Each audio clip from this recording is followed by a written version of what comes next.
Sir Mac changer जी sir. VM में testing के लिए मैक चेंजर यूज़ कर लेते हैं, लेकिन वीएम में अगर आपने मैक अगर चेंज करना है तो मशीन ऑफ करके या मशीन ऑन करने से पहले नेटवर्क सेटिंग्स में जहाँ पे रूट होंगी और ब्रिज करते हैं वहाँ नीचे होता है एडवांस, उस पर क्लिक करेंगे सेटिंग एक्सपांड हो जाएगी, वहाँ पर लिखा हुआ होता है मैक एड्रेस, उसके आगे रिफ्रेश का बटन, रिफ्रेश पे क्लिक करें मैक एड्रेस, उससे रैंडम मशीन को ऑन ऑफ करने से नहीं होता, मतलब वो चेंज करके मशीन मतलब ऑन मशीन में ये चेंज हो नहीं पाएगी सर। फिर इसमें वो जो हम वैसे कमांड लाइन से देते हैं इसमें फ़र्क क्या है? कमांड लाइन से बेसिकली ये फिजिकल मशीन के लिए, क्योंकि इसमें वो ऑटोमेटिक नेटवर्क सेटिंग्स होती है ना, वो डिस्टर्ब हो जाती है, फिजिकल नहीं होती। अच्छा सर, इसके अलावा एक था कि सर टीटीएल वैल्यू सर जिस आपने वो शीट शेयर की थी, तो सर क्या ये 0 से लेकर 64 तक लिनक्स चलते हैं इस तरह है, या जो सर आपने दिया था नहीं सर वो मैं आपको चेक करा था उसमें सर 56 भी आ रही थी, 52 भी आ रही थी वैल्यू किसी की, तो ये सर इसमें फॉल करते हैं सर। इस्लामिक यूनिवर्सिटी 56 आ रही थी टीटीएल वैल्यू, और एक और तो उसमें 55 भी आ रही है। डिफरेंट वैल्यूज डिफरेंट चीज़ों की होती है, विंडोज हमेशा ही सेम वैल्यू। अब इस आईपी को आपने चेक किया, जरूरी तो नहीं है कि वो कंप्यूटर या सर्वर ही हो सकता है, वो गेटवे। तो सर डोमेन जब आपने डोमेन डाला तो आईपी तो वही आ रही थी, फिर हमने उसको किया डजंट मैटर, जरूरी नहीं, जब आप इनको निकालेंगे तो आपको पता लगेगा कि क्या है, उसको स्कैन करके देखना था कौन कौन सी पोर्ट्स पे होता है सर। पोर्ट्स पे जो 80 पोर्ट होती थी जो सर वैसे नॉर्मल शो हो रही थी, एसएसएच की थी, और सर लेकिन उस पर फिल्टर लगा हुआ था सर। समझना इस तरह की आपको देखें, जब आप लाइफ पे प्रैक्टिस ये चीज़ें कर रहे होंगे ना तो आपको डिफरेंट चीज़ें भी मिलेंगी, जरूरी नहीं है मैं सिर्फ बताइए सिर्फ वही मिलेगी सर। 2-3 पे ट्राई किया था, लर्निंग एनवायरनमेंट में जो जैसे मैं बता रहा होता हूँ वैसे ही इसलिए हो रहा होता है कि देखिए मैं आप अभी हम चीज़ें सीख रहे हैं, मैं आपको एक चीज़ बताता हूँ फॉर एग्जांपल कि आपकी टीटीएल वैल्यू 128 विंडोज की, यहाँ पर हम पिंग करें या कोई और इस तरह के करें, वहाँ पर विंडोज की वैल्यू कुछ और आ रही है, तो आपने यहीं से कंफ्यूज होना है सर, वो तो आपने कुछ और बताया यहाँ पर कुछ और, तो वो इस तरह नहीं होता। यूजुअली चीज़ें बहुत सारी डिफरेंट चीज़ें होती हैं, हर एक की अपनी अपनी डिफरेंट सेटिंग्स और डिफरेंट वैल्यू और डिफरेंट इन्फॉर्मेशन। सर फिर इस चीज़ से हम टैकल किस तरह कर सकते हैं? सर 2-3 पे ट्राई किया था, एक भी मतलब सेशन नहीं था। फॉर एग्जांपल आपको एक दफ़ा काम करना पड़ेगा, एक दफ़ा सर्च करनी पड़ेगी कि 52 टीटीएल किसकी होती है, वो तो मैं चेक कर ली थी वैसे, मैंने तो फिर भी आपसे कंफर्म कर लेंगे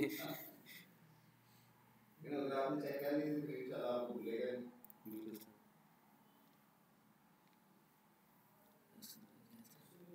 बस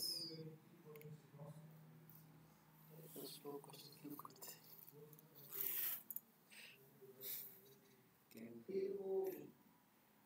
जंगील भाई थोड़ा तेज बोला करो, हम भी समझ रहे हैं कि क्या क्वेश्चन पता नहीं चलता, आंसर पता चल जाता है।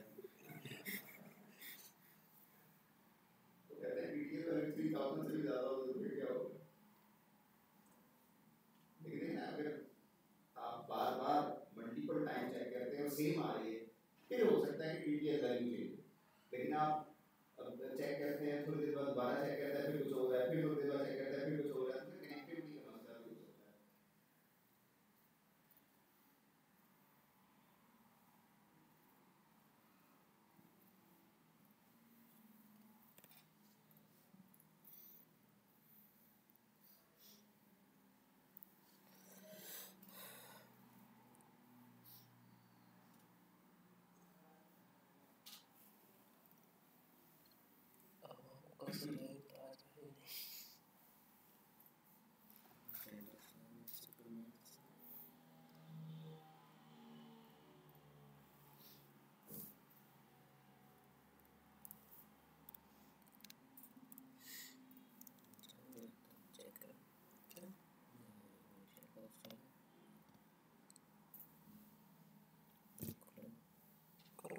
कौन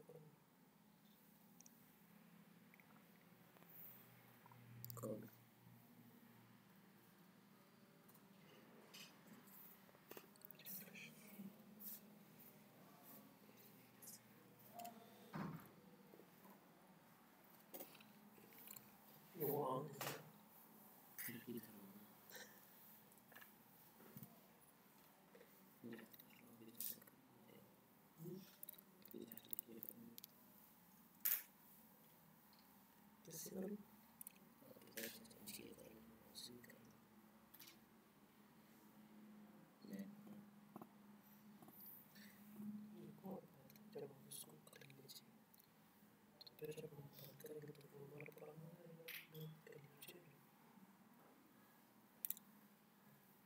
नहीं अभी इसका इग्नोर करता है मेरे ख्याल से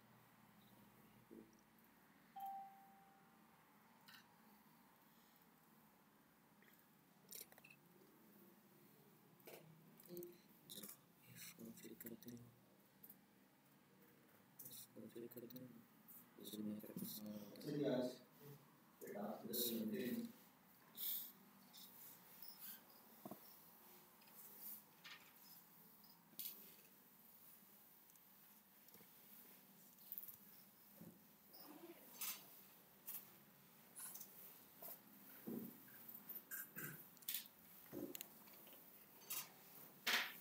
हमने आज से शुरू करना क्या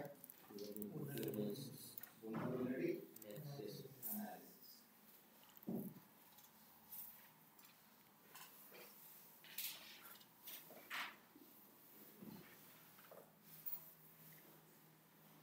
अच्छा vulnerability analysis के लिए सबसे पहली और इम्पोर्टेंट चीज जो है vulnerability analysis में कुछ टर्मिनोलॉजीज इस्तेमाल होती हैं कुछ चीजें होती हैं टर्मिनोलॉजीज होती हैं पहले उनको देखते हैं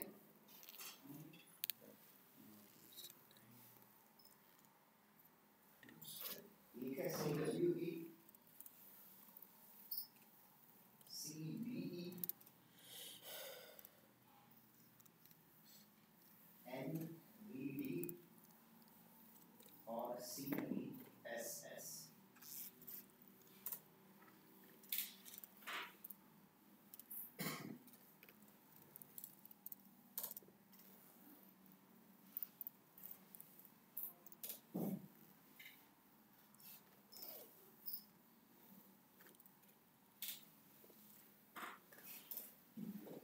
ये जल्दी से चेक करें क्या रिलेशंस क्या है गूगल में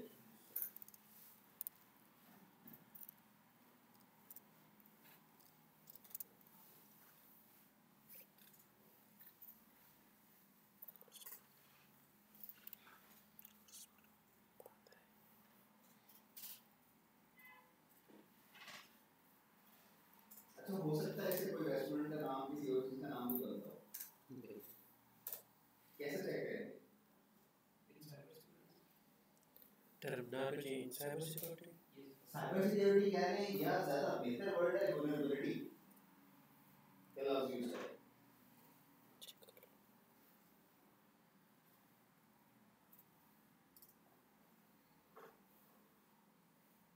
common weakness in version इसका फर्स्ट है okay common weakness in version और उसके बाद ठीक है लिखते लिखते बाकी को भी करने दें साथ साथ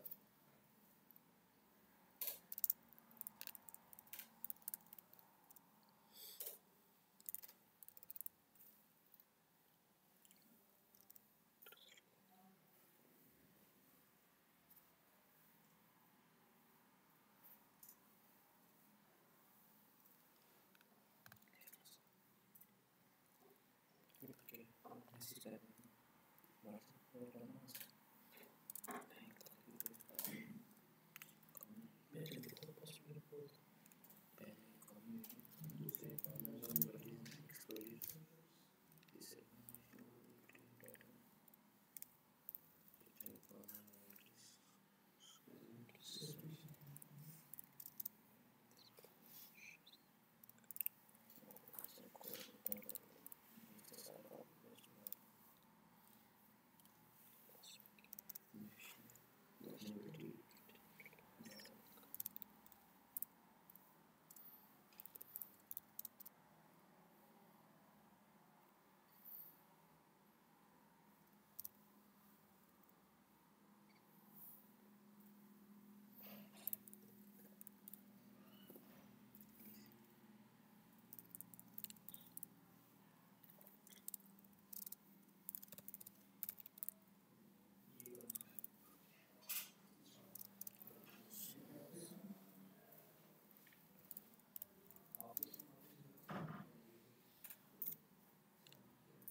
common weakness information, common weakness information, common weakness information, CVE से क्या होता है? Common vulnerabilities and exposures, common vulnerabilities and exposures, common vulnerabilities and exposures, NVE से national vulnerability database, और CVSS common vulnerabilities information,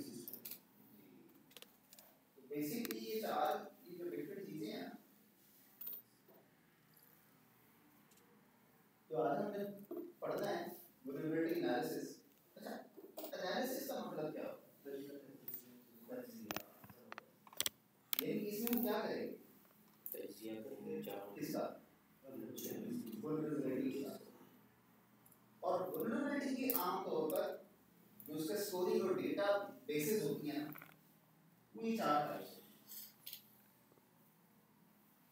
vulnerabilities की जो scoring system होता है या vulnerability पहचानने का जो तरीका होता है वो आमतौर पर ये तीन चार ये तरीके होते हैं। अच्छा, एक बात मैं बताता चलता हूँ, ये हमारे इस टॉपिक से रिलेटेड सबसे पहली बात vulnerability analysis के टॉपिक से रिलेटेड। अभी आपसे मैंने पूछा, आप लोगों ने बताया कि एनालिसिस का मतलब होता है तजिया, ठीक है? अच्छा, तजिया या एनालिसिस बारीक भी नहीं चलता कि और दूसरे की जरूरत नहीं। क्या क्या कमांड चाहिए हो गया तजिया, नहीं सर, कोई एक टूल चलाया एनालिसिस हो गया। मल्टीपल एंगल से यस, कि आपको बहुत सारे डिफरेंट मल्टीपल एंगल से बड़ी डिटेल में जाकर चीजें देखनी पड़ती हैं। इसलिए हमारे इस पूरे कोर्स के अंदर जितने भी टॉपिक्स हैं, जितने भी मॉड्यूल्स हैं, जितने भी टॉपिक्स हैं, उनमें से सबसे ज्यादा तवज्जो इस काम में चाहिए होती है। अब टॉपिक हमारा आ गया है, टॉपिक हमने शुरू कर भी दिया है। अब आप में से किसी को नींद आ रही है या नहीं आ रही, इसके हवाले से मेरा ख्याल आप ही बेहतर कुछ को हल उसका कर सकते हैं। लेकिन क्लास के अलावा घर जाके या जहां भी आप जाके इन चीजों की प्रैक्टिस और रिवीजन करेंगे, मैं उम्मीद रखूं कि अगला पूरा हफ्ता छुट्टी के बाद आप बिल्कुल ब्रांड न्यू हो गए हैं। नहीं, ब्रांड न्यू कपड़ों के साथ साथ खुद भी ब्रांड न्यू। ईद आकर एंजॉय करिए होती है सर हैक करके एंजॉय करेंगे। उसके अलग मजा होता है जब वो है कुछ है ईद को हैक करेंगे। नहीं सिस्टम सर ईदी ईद को है हैक करेंगे। हाँ सर जिससे ईदी लेनी होगी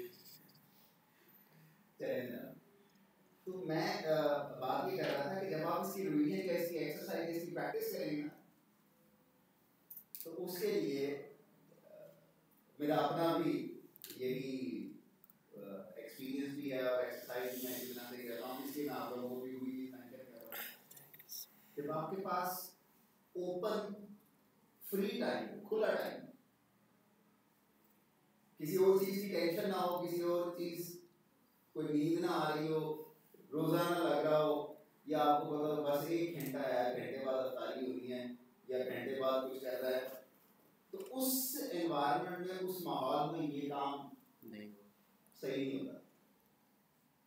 क्यों? बंदा टाइम पे देखता रहता है। तवज्जो की जरूरत होती है। ज़हन में कोई चीज़ चल रही होगी जिसकी तरफ आपकी तवज्जो होगी, जो घंटे बाद होनी है, जो 2 घंटे बाद होनी है, जो 1 घंटे बाद होनी है, या जो फिलहाल करंट आपके सिचुएशन गुजर रही है ऊपर बंदा वो यही सोचता रहेगा कि क्या मंगवाऊं, क्या खाऊं। ठीक हो गया? तो ये इतना बड़ा बारीक बीनी वाला काम। और मैं इस हवाले से आपको एक चीज़ बताऊं, मैं आपसे अपना भी और इंडस्ट्री एक्सपोजर की एक्सपीरियंस में आपसे शेयर करूं। अगर आपने इस फील्ड में रहना है, अपना कैरियर एथिकल हैकिंग या पेनिट्रेशन टेस्टिंग की फील्ड में परस्यू करना है, नहीं करना फिर तो मसला ही होगी। अगर आप इस फील्ड में परस्यू करना चाह रहे हैं तो सबसे ज्यादा स्ट्रॉन्ग हमारे पूरे कोर्स के अंदर सबसे ज्यादा स्ट्रॉन्ग ये चीज है, ये वाला टॉपिक सबसे स्ट्रॉन्ग होगा। क्यों? और इसके वजह से मैंने पिछले वीक भी एक बात बताई थी इस टॉपिक के बारे में।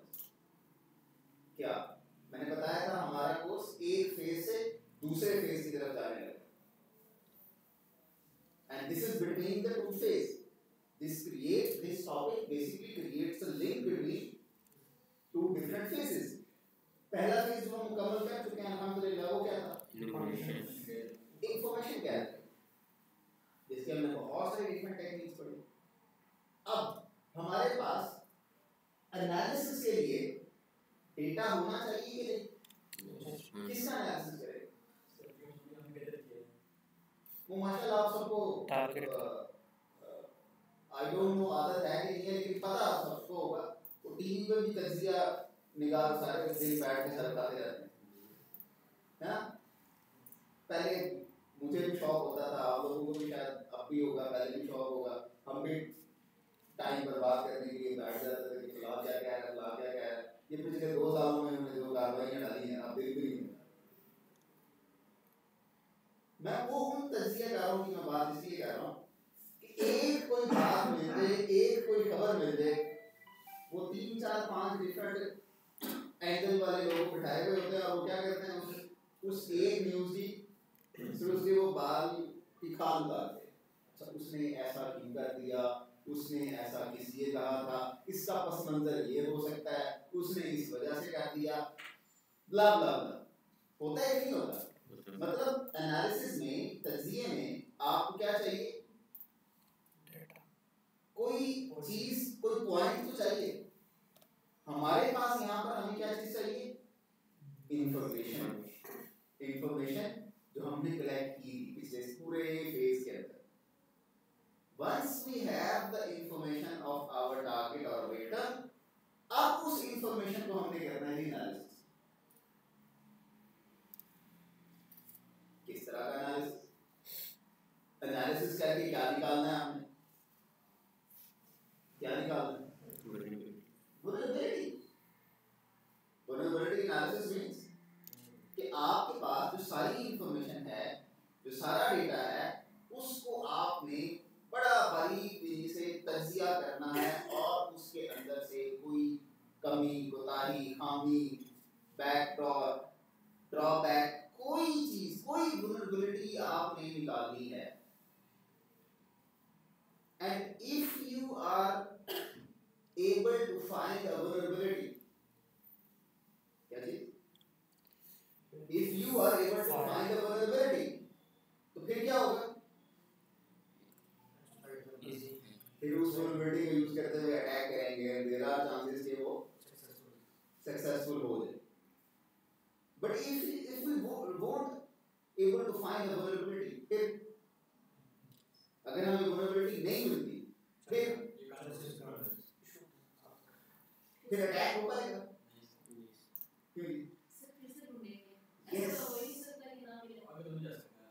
नहीं, देखें एक चीज ऐसा हो सकता है कि ना मिले। सर वो भी तो ह्यूमन ने बनाया हुआ है, मिल सकता है।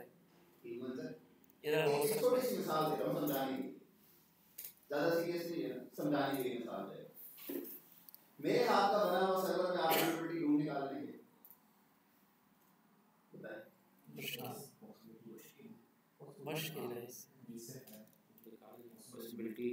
पॉसिबिलिटी है, मैं नहीं कह रहा कि नहीं है। क्या मैंने सवाल ये किया, मैंने सर्वर बनाया हुआ हो, कॉन्फ़िगर किया हुआ हो, उसमें से आप लोग vulnerability निकाल लेंगे?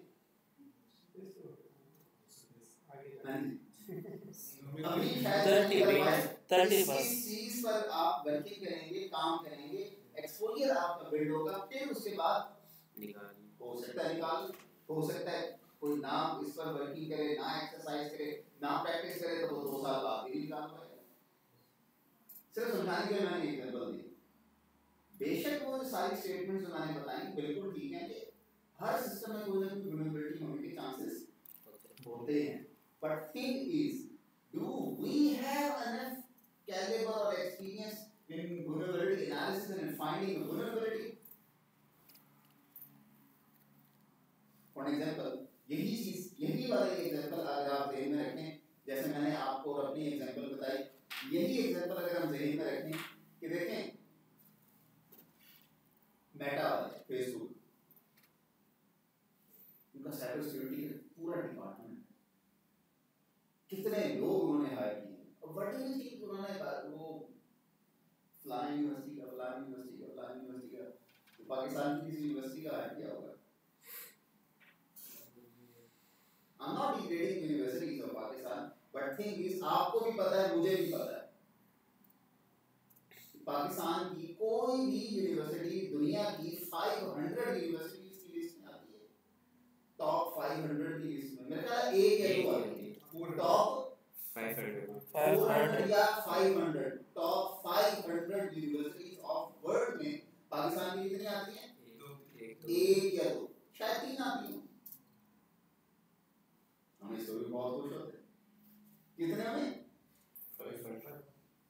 मेरा ख्याल है पाकिस्तान में 500 टोटल नहीं होंगे।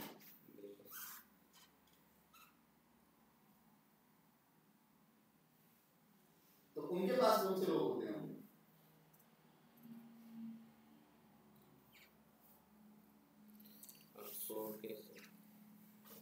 क्या कर नहीं होते, रिपोर्ट्स होते सर, ट्राई तो करेंगे होंगे, ट्राई ना करें, वो होंगे, जरूर करें ट्राई, होंगे, इंसान गलती उनसे भी पॉसिबल है, होती है, लेकिन मैं सिर्फ आपको ये बताने की कोशिश कर रहा हूँ कि उनका लेवल, उनका कैलिबर क्या होगा। देखिए वहां पर जिन कंपनीज की फिलहाल मैं बात कर रहा हूँ, फेसबुक हो गया, गूगल हो गया, यूट्यूब हो गया, माइक्रोसॉफ्ट हो गया, ये तो टेक्नोलॉजी इन्वेंट कर रहे होते हैं, मतलब वहां पर उनके पास तो दुनिया के आई वुड से कि अपनी फील्ड के बेस्ट ब्रेन्स उनके पास होते हैं, वो इस चीज पर काम कर रहे होते हैं कि इंट्रोड्यूस समथिंग न्यू, कोई नई चीज निकाले, कोई नई चीज, वो तो उस पर काम कर रहे होते हैं। और हकीकत है क्या करें, हकीकत से नजर नहीं चुराई जा सकती कि पाकिस्तान, इंडिया, बांग्लादेश, इन सारे मुल्कों में क्या होता है, लेबर पैदा कर रहे हो, स्किल्ड, कोई वाइट कॉलर होती है, कोई एक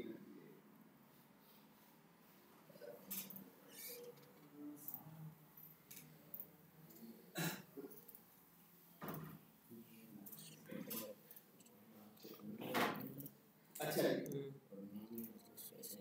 तो बात में कर रहा था कि फेसबुक या इस तरह की बड़ी बड़ी कंपनीज के सिस्टम में पॉसिबिलिटी है कि वहां पर भी वल्नरेबिलिटी मिल जाए, but thing is do we have or do which kind of people has this kind of calibre कि जब उनके सिस्टम में वल्नरेबिलिटी निकाल, अच्छा किसी भी सिस्टम में वल्नरेबिलिटी निकालने के लिए एक और इम्पोर्टेंट चीज, आपको उस प्रोडक्ट का इंफ्रास्ट्रक्चर तो पता होगा कि नहीं पता होना चाहिए, नहीं पता होना चाहिए, और अगर ना पता सक्सेसफुल चांसेस कम होंगे, नहीं कर पाएंगे। फॉर एग्जांपल शायद आप में से कोई यूज करता होगा ड्रॉप बॉक्स का, वो cloud storage account services, cloud computing का, क्लाउड स्टोरेज का आपको इंफ्रास्ट्रक्चर का आइडिया नहीं है, वो कैसे काम कर रही होगी, किस तरह से कर रही होगी, क्या उनके इंस्टेंसेस होते हैं, क्या वो पैच सैस स्लैश ये सारी चीजें क्या होती हैं, आप how do you able to find the vulnerability. अच्छा यहाँ पर ना एक और चीज बताता हूँ, वल्नरेबिलिटी एनालिसिस के ना आमतौर पर 2 तरीके होते हैं, कितने? 2, एक ऑटोमेटेड, दूसरा मैनुअल। वल्नरेबिलिटी फाइंड करने के ऑटोमेटेड और मैनुअल, नाम से पता लग गया एक में क्या होता है, एक तो पहले से फाइंड हुई हुई है, और एक ऑटोमेटेड से क्या होगा, मुश्किल बात, स्कैन करेंगे तो पता लगेगा, मैनुअल में खुद ही ऑटोमेटेड में ऑटोमेटिक तरीके से पता लगाया जाता है।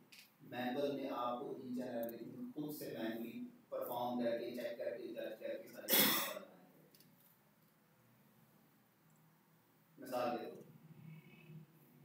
आपने अपने सिस्टम में शायद एंटीवायरस इंस्टॉल किया हो, इसलिए वायरस को पता लगाने इसलिए होता है वायरस वायरस को डिटेक्ट होगा तो उसको क्वारंटीन करेंगे, उसको भगाएंगे, उसको मारेंगे, क्या कर डिटेक्ट नहीं होगा तो ये काम आप खुद नहीं कर सकते। अपने सिस्टम में वायरस घूमना नहीं कर सकते, नहीं कर सकते। क्यों नहीं कर सकते? इतनी कैपेबिलिटीज वायरस की, इतनी मैलवेयर और वायरसेस की इतनी डिटेल्स डीप डेप्थ का हमें अंदाजा नहीं है। फिर हम क्या करते हैं, सॉफ्टवेयर इंस्टॉल किया, उसी पर छोड़ दिए कि भाई तुम खुद चेक करो। ऑटोमेटिकली वो चेक करता है, स्कैन करता है, कहीं पर उसको कोई चीज इस तरह की तो वायरस टाइप की कोई चीज मिलती है तो वो डिटेक्ट करके आपसे पूछता है, हाँ क्या करूँ इसका, should I remove it, should I quarantine it, what should I do it? ऐसे ही होता है। सेम केस है। कुछ एप्लीकेशन हैं, कुछ एप्स यूज होती हैं, कुछ सॉफ्टवेयर यूज होते हैं, कुछ टूल्स यूज होते हैं जो बिल्कुल नहीं मिलती जुलती फंक्शनैलिटी वायरस एंटीवायरस की तरह करते हैं। तो वो चलाया, उसने थोड़ा बहुत टाइम दिया, पूरे सिस्टम की पहले वो इंफॉर्मेशन निकालेगा, जहाँ जहाँ से पॉसिबल वे से इंफॉर्मेशन निकल सकती है वो इंफॉर्मेशन निकालेगा, फिर उस इंफॉर्मेशन को उसकी अपनी डेटाबेस होती है, यूजुअली इंटरनेट पर होती है और अपडेट करते रहते हैं कंपनी वाले, वहाँ से वो मैच करेगा, हाँ जी ये जो सारी इंफॉर्मेशन मेरे पास आई है, इनमें से ये सारी चीजें चल रही हैं, इनमें से किसी की कोई CWE, CVE, NVD में कोई एंट्री हिस्ट्री हो, CVSS में, मतलब इन 4 टाइप में से कोई किसी तरह की, मतलब these are the 4 types of vulnerability, किसी टाइप की कहीं पे कोई vulnerability है, अगर होगी तो बता देगा आपको, हाँ ये this is called automated way of finding vulnerability या automated vulnerability analysis भी कह सकते हैं इसको। अच्छा, इसके लिए कुछ एप्स हैं जो यूज होती हैं, उनमें सबसे जो फेमस है ना उसका नाम मैं बता दूं, नेसस के नाम से। नेसस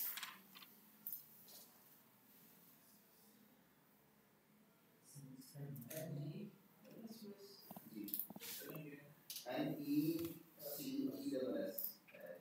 या NECESS।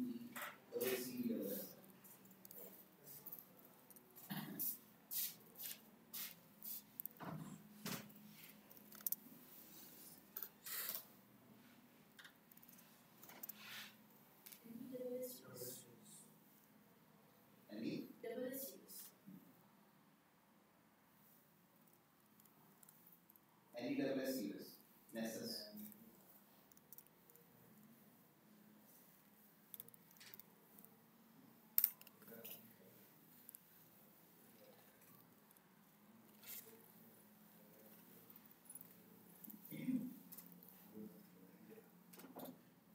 तो नेसस क्या करता है? Automated analysis, vulnerability analysis automatic vulnerability analysis। आप में से शायद अगर किसी ने गूगल में नाम तय किया होगा, बल्कि अगर आप गूगल में नेसस लिखे ना, वो नीचे उसकी और आपको हिंट्स दे रहा होता है कि और क्या क्या, उसमें एक और भी आ रहा होगा, नेसस प्राइसिंग। सिर्फ नेसस लिखे ना गूगल में, नीचे जो लिस्ट आ रही है उसके अंदर एक ऑप्शन नेसस प्राइसिंग की भी होगी, है कि नहीं? इससे क्या पता लगा? फ्री है, पेड है? पेड है जी। फुल फंक्शनैलिटीज के लिए इसका पेड वर्जन होता है। फ्री वर्जन जो होता है उसमें काम तो हो जाता है, लेकिन फुली फीचर फुली फंक्शनैलिटीज के साथ वो नहीं होता। और अगर आप वल्नरेबिलिटी एनालिसिस करना चाहते हैं, क्या करना चाहते हैं, आपको टास्क ऐसा मिल गया ड्यूरिंग द जॉब या during the university final year project या व्हाटएवर, आपको टास्क मिल गया जिसमें आपने वल्नरेबिलिटीज निकालनी है, ढूंढनी है, and you are not interested or you are least interested to learn these things, तो मैसेज चलाना। ये बात मैं आपको बड़ी खुल के इसलिए बता रहा हूँ कि जब आप फील्ड में जाएंगे आपको ऐसे लोग मिलेंगे। मैं कहता हूँ अल्लाह हम सबको हिदायत दे। हमारे मुल्क में खासतौर पे हमारे मायने में हिदायत का बहुत फुकदान है। पता नहीं कहना चाहिए लोग किसी को आगे बढ़ता देखते हुए पता नहीं उनको पेट में लोग काम पे काम पूरा बंदा बोल कर रहे हैं।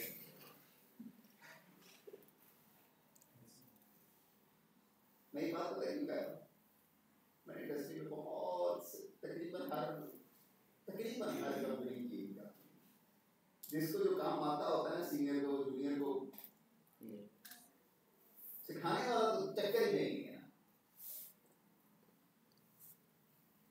आप में से अगर मेरे ख्याल में ज़्यादातर फ्रेश ग्रेजुएट्स ही हैं, ये अभी एकेडमिक्स में हैं या एकेडमिक्स से फारिग हुए हैं, जॉब एक्सपीरियंस नहीं है, आप सब के लिए मेरी एक नसीहत समझ लें, वो ये, अगर आप में से कोई सोच रहा है कि मैं इंडस्ट्री में जाऊंगा, मैं जॉब करूंगा या खासतौर पे मैं इंटर्नशिप करूंगा तो मैं चीजें सीखूंगा,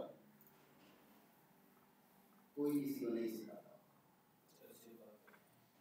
वहाँ फील्ड है, आपको शायद मेरी बात पर यकीन ना आए, जब आप जब आप इंडस्ट्री में जाएंगे फिर आपको यकीन आ जाएगा, अभी शायद ना आए। सीखने के लिए, लर्निंग के लिए ये जो क्लासरूम ट्रेनिंग है ना, जैसे आप यहाँ बैठे, इससे अच्छी कोई जगह नहीं है।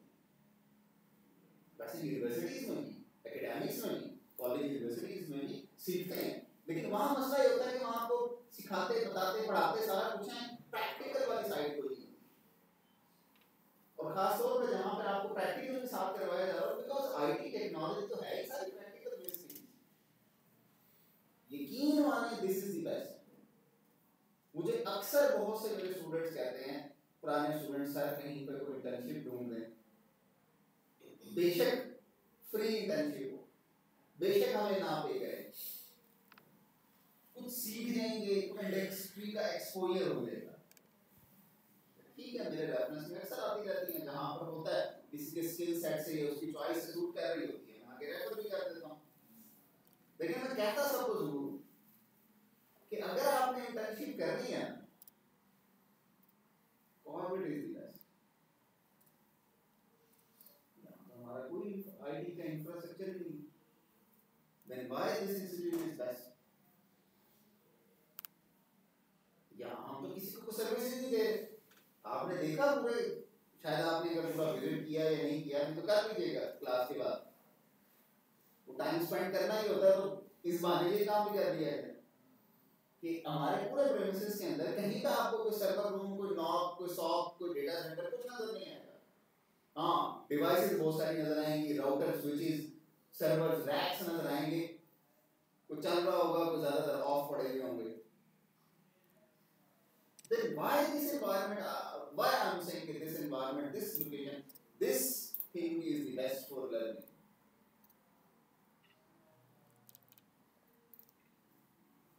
क्यों?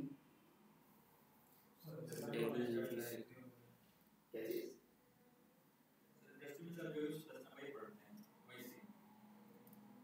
जिसमें भी आप लास्ट है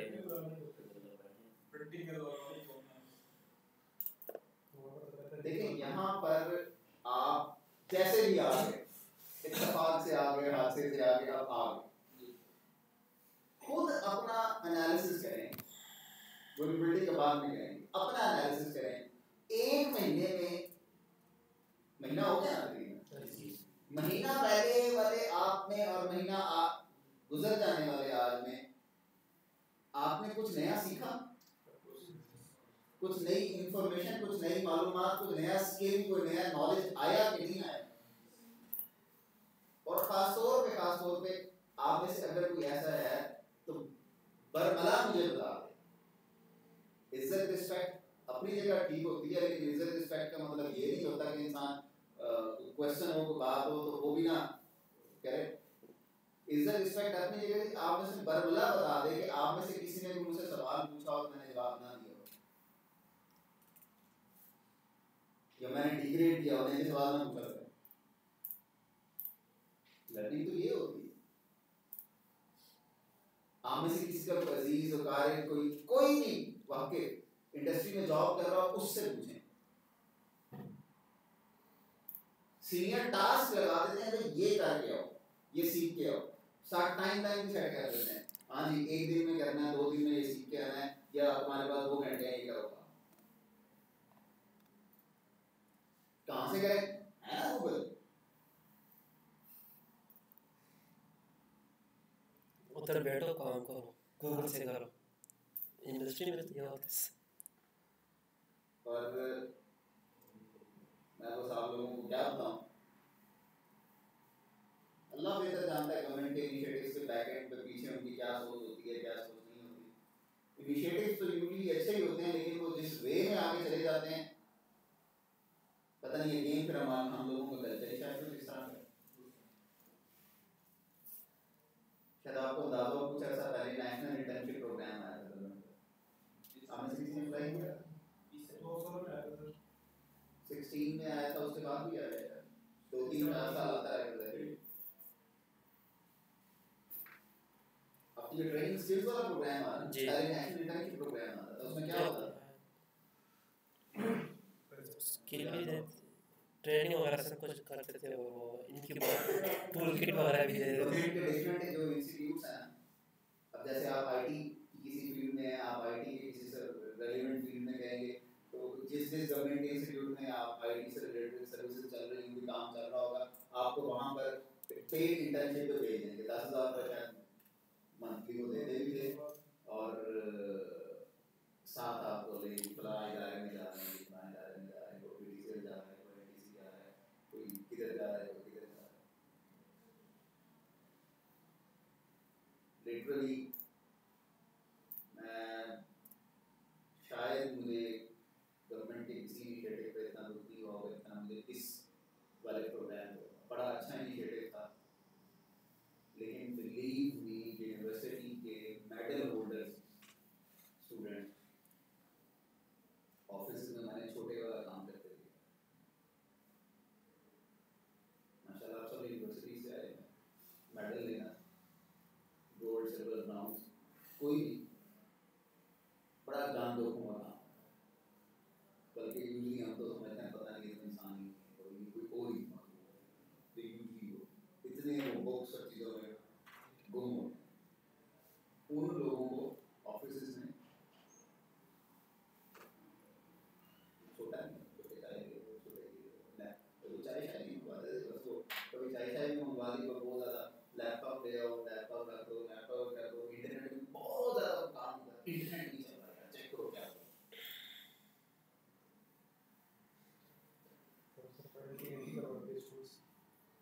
इंडस्ट्री में जॉब एक्सपीरियंस में सिर्फ एक्सपीरियंस ही बिल्ड होता है, और एक्सपीरियंस भी इसी तरह से बिल्ड हो रहा होता है जो मैं तरीका बता रहा हूँ। वहाँ पे आपको सिखाता कोई इस अपॉर्चुनिटी को लीव भी कदर करें, और जिस हद तक आप सीख सकते हैं इससे सीखें।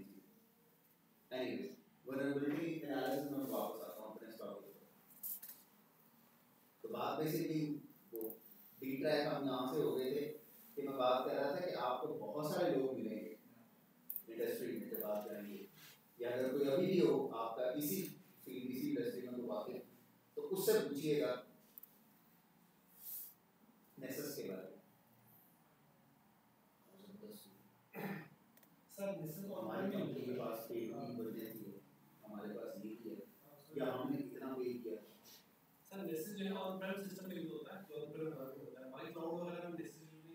हर एक डिफरेंट होता है। बात मैं ये बता रहा हूँ, बेसिकली मैं जो बात बता रहा जिससे हम डिट्रैक्ट हो गए थे कि बहुत ज़्यादा आपको कोई बताएगा ना इंडस्ट्री में, कोई आपका बड़ा वेल विशर होगा, वो बताएगा, वो आपको ये बता देगा हम वल्नरेबिलिटी एनालिसिस के लिए ना ये यूज करते हैं, नेसेस या ये टूल यूज करते हैं,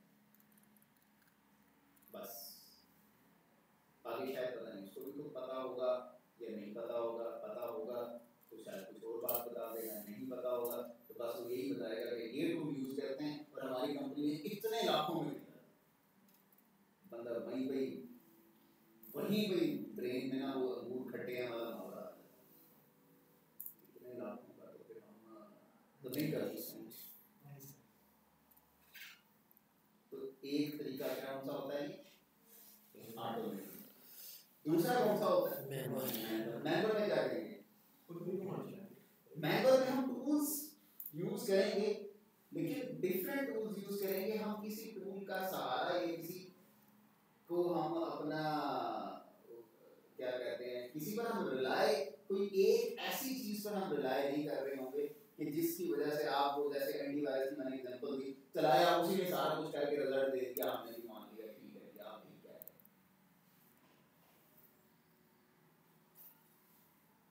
यहाँ पर हम खुद से एनालिसिस करना सीखें, और किसका एनालिसिस, वल्नरेबिलिटी का एनालिसिस। मुश्किल नहीं है, बड़ा आसान काम है, सिर्फ टाइम देने का। क्या आपको टाइम देना पड़ेगा, थोड़ा ढूंढना पड़ेगा, रिसर्च करनी पड़ेगी, उसके बाद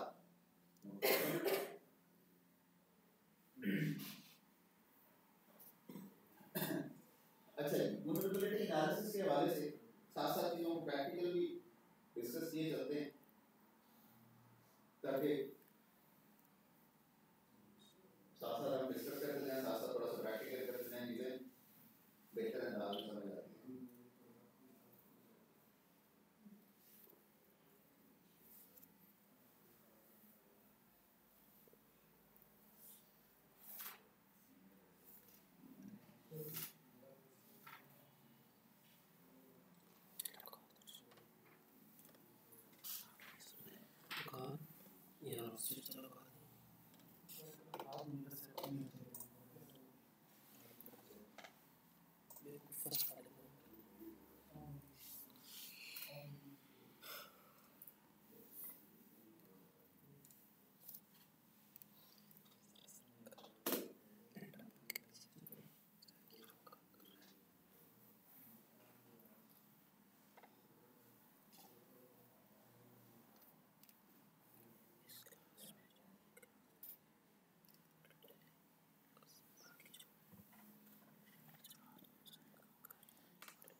अच्छा जी एक बात बताएं, जब आप कोई चीज सीख रहे हैं और फिर सीखने के दौरान प्रैक्टिस कर रहे हैं, तो मुश्किल सा टारगेट सेलेक्ट करके प्रैक्टिस करनी चाहिए या कोई इजी सा, दोनों सब चाहिए, इनिशियल इजी कंसेप्ट क्लियर हो जाए उसके बाद ग्रेजुअली आहिस्ता आहिस्ता आगे की तरफ। अब जैसे माशाल्लाह आप रोजाना आते होंगे, या आजकल इस्लामाबाद अपने फुल ब्लॉसम पे है, बाहर का मौसम चल रहा है, स्टाइल देख के बड़ा खूबसूरत सा मंजर लगता है, खासतौर पे क्लास के अंदर बैठ के क्योंकि वो बाहर शेड डाला हुआ है तो ऐसा लगता है कि मौसम भी बड़ा अच्छा है, हालांकि बात बड़ी धूप है, तो दिल करता है कि बंदा हाइकिंग करे पहाड़ पे से। अक्सर चले नहीं, पैदल लाने को जाते हैं, ट्रैफिक रुकने के लिए वो भी खास तौर पर होता है। आहिस्ता आहिस्ता पहले मेट्रो के स्टॉप से यहाँ तक आ रहे हैं, फिर कभी कोई जिस दिन रोजाना हो कभी दिल कर रहा हो तो एक पिछले स्टॉप हो जाते हैं, वहाँ से यहाँ तक पैदल आ रहे हैं। जब 1-2 किलोमीटर पैदल चलने की आदत होती है, फिर किसी हाइकिंग ट्रेल पे जाएं, वहाँ से आप हाइकिंग शुरू कर दें थोड़ी बहुत आहिस्ता आहिस्ता, और फिर वहाँ जाके क्या है, नहीं जी दामने को हाथ लगा के आना, नहीं मैंने मुनाल को हाथ लगा के आना। हाइकिंग ट्रेल्स हैं जो आपको ऊपर टॉप पे मुनाल तक ले जाती हैं। आप किसी से पूछेंगे नहीं बस यहाँ से 4 किलोमीटर है या पता नहीं, वो रफली 4 या 5 किलोमीटर है, तो आप हाइकिंग ट्रेल पे जाएंगे या नहीं जाएंगे? वहाँ पे गाड़ी खड़ी करें, हाइकिंग शुरू कर दें, 4 या 5 किलोमीटर आप पैदल चलेंगे, वो जो ऊपर होटल मुनाल वहाँ पे। अब खासतौर पे बड़ी मजे वाली बात हो जाती है कि हम जैसे जिनका बैकग्राउंड ये पहाड़ी इलाकों से नहीं होता, 4 किलोमीटर मसला ही कोई नहीं। स्कूल जाते थे, कॉलेज जाते थे, यूनिवर्सिटी जाते थे, चल चल के तो 4 किलोमीटर तो मसला ही कोई नहीं। पहाड़ के 4 किलोमीटर और उसके 4 किलोमीटर तो बहुत। तो इसलिए जब भी आप कोई नया काम करने लगे उसकी प्रैक्टिस के लिए आपने टारगेट पहले इजी, फिर ग्रेजुअली आगे से आगे चलते हैं। ओके, ये मैं इजी वाली बात इसलिए कर रहा हूँ कि इजी में ना काम आसानी से हो जाएगा, वो जो माइलस्टोन है अचीव भी हो जाएगा, फिर अचीवमेंट की खुशी भी होगी, साथ इन वो लेवल ऑफ इंकरेजमेंट तो बढ़ेगा ही नहीं, कॉन्फिडेंस भी हो जाएगा, चलेंगे हो सकता है, मैं कर सकता हूँ। Okay, this is IP address of my system. मैं पहले स्कैन करता हूँ कि मेरे पास मैंने एक और VM ऑन की हुई है कि उसका आईपी क्या है।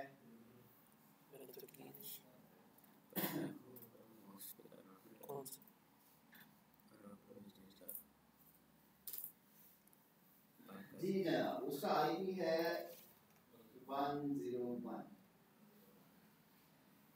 तो मैंने बताया था 1 और 56.1 56.100 तो ये दो आएंगे। 103 मेरी मशीन के आस पीछे है। ओके, अब 101 को मैं करता हूँ जी, अब चूंकि लोकल एरिया की मशीन है यहीं पे मैंने VM ऑन किया हुआ है, इसलिए मुझे इंटरनेट बेस्ड और रिकॉग्निसेंस और फुटप्रिंटिंग और इनोवेशन वाली टेक्निक्स की शायद जरूरत नहीं पड़े, मैं डायरेक्ट स्कैन करके मैं इसकी डिटेल निकाल। Okay, nmap space minus capital A small v 4 और 192.168.56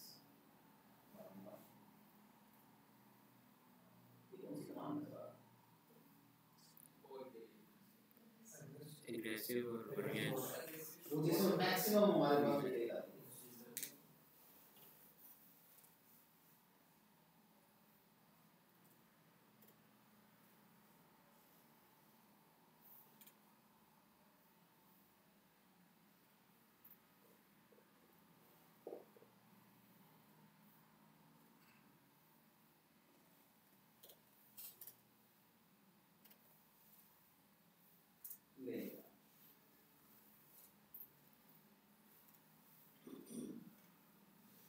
साथ साथ रहिएगा,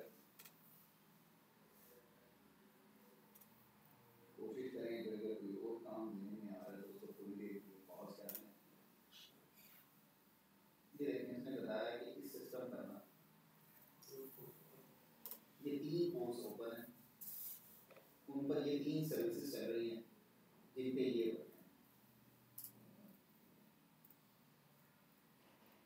अभी आगे भी डिटेल आ रही है, लेकिन इन 3 को देख के आपको क्या पता है विंडो का विंडो का सिस्टम है, और कौन सी विंडो है? एक्सपी लग रहा है विंडो एक्सपी लिखा हुआ नजर आ रहा है ना? ये ओके, आगे चलते हैं। ये देखो कहता है कि क्लाइंट वाली विंडो होगी तो एक्सपी होगी, सर्वर वाली होगी तो सर्वर होगा, तीन होंगी। अच्छा, अब अगर इन पोर्ट्स की हम ज़्यादा मज़ीद डिटेल्स में जाएंगे तो आपको पता लगेगा ये पोर्ट्स विंडोज क्लाइंट पर भी होती हैं और विंडोज सर्वर पर भी होती हैं। अब ये कैसे पता लगेगा कि सर्वर है कि क्लाइंट है? क्योंकि अगर ये सर्वर विंडो होती तो यहाँ पर कोई ना कोई सर्विस भी ऑफर की जा रही होती। मतलब किसी का शौक तो नहीं होगा ना, दिल तो नहीं होगा यार चलो सर्वर बना देते हैं, किस लिए? एंड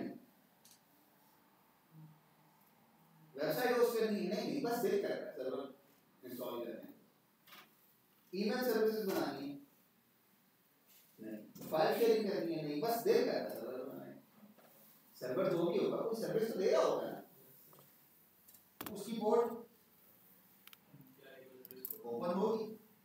वेब सर्वर होगा तो 8 या 80 या 443 होगी। ईमेल सर्वर के केस मैंने मुझे बताई 25 110 और 143। फाइल सर्वर होगा तो NFS या FTP या उसकी SMB या SC डिफरेंट पोर्ट्स नेटवर्क के पोर्ट्स होते हैं 12, तो इससे हमें अंदाजा हो जाता है। अच्छा आगे चलते हैं।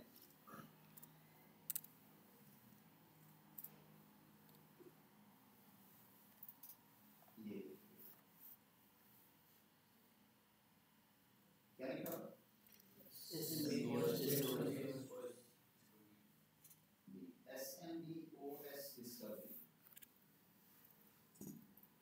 क्या बता? ऑपरेटिंग सिस्टम कौन सा? Windows XP। कंप्यूटर का नाम है जी ये वाला, जिसको आमतौर पे नेट बायोस नेम भी कहते हैं। और आगे बता रहा है वर्क ग्रुप का क्या नाम है? MS home. और सिस्टम पर क्या डेट और टाइम हुआ है?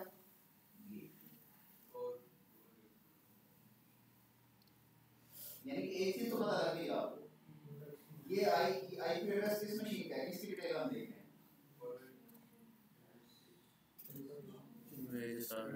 विंडोज XP वाली। अब मैं आपको कंफर्म भी करता हूं, ये कॉलेज में इसके साथ कौन सा VM ऑन है? Windows XP।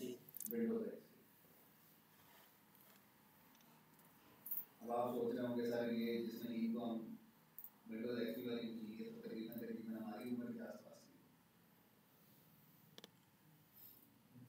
क्या क्या मैंने इनको क्लियर कराया आपसे क्या टारगेट जब काम नया नया सीख रहे हैं शुरू कर रहे हैं तो टारगेट आसान, और आसान किस लिए? चीजें समझ इजीली हो जाएगा। तो जितना पुराना OS या जितनी पुरानी चीज होगी, अब मिसाल के तौर पे विंडोज XP को लॉन्च हुए हुए तकरीबन 20 साल हो गए,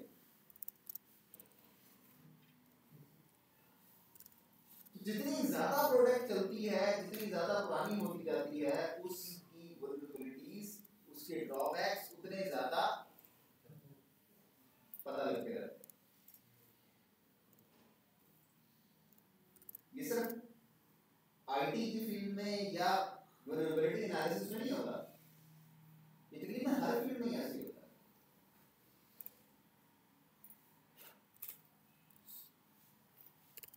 आपका ताल्लुक, आपका रिश्ता किसी से भी है, जितना पुराना होता जाएगा आपको उसकी बातों के बारे में, उसके बारे में ज्यादा, उसके मिजाज के बारे में, उसकी बातों के बारे में ज्यादा पता लगता है। और खासतौर पे वहां पे भी वल्नरेबिलिटी एनालिसिस हो सकता है, होता है,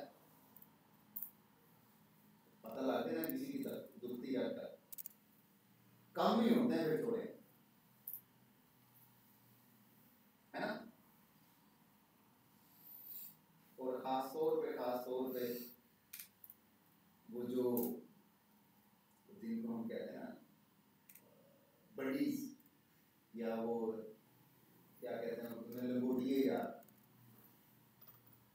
वो असल में इस वजह से वो इतने ज़्यादा वो एक दूसरे के साथ जैलअप या वो व्हाटएवर आप जो भी उसको कह लें वो इसलिए होते हैं कि वो एक दूसरे को इतने अरसे से जानते हैं कि एक दूसरे की अच्छी और बुरी बात उस दूसरे के एडवांटेज डिसएडवांटेज उनकी वल्नरेबिलिटीज पता होती हैं।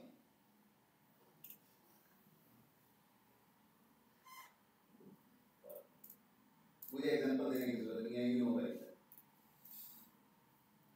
तो वल्नरेबिलिटीज के बारे में चाहे हमारे कंप्यूटर सिस्टम्स पे वल्नरेबिलिटीज फाइंड करनी हो या वैसे ही, तो जितनी ज्यादा डिटेल होगी उतनी ज्यादा इजीली हमें पता लगेगी। और डिटेल किसकी ज्यादा पता लगेगी?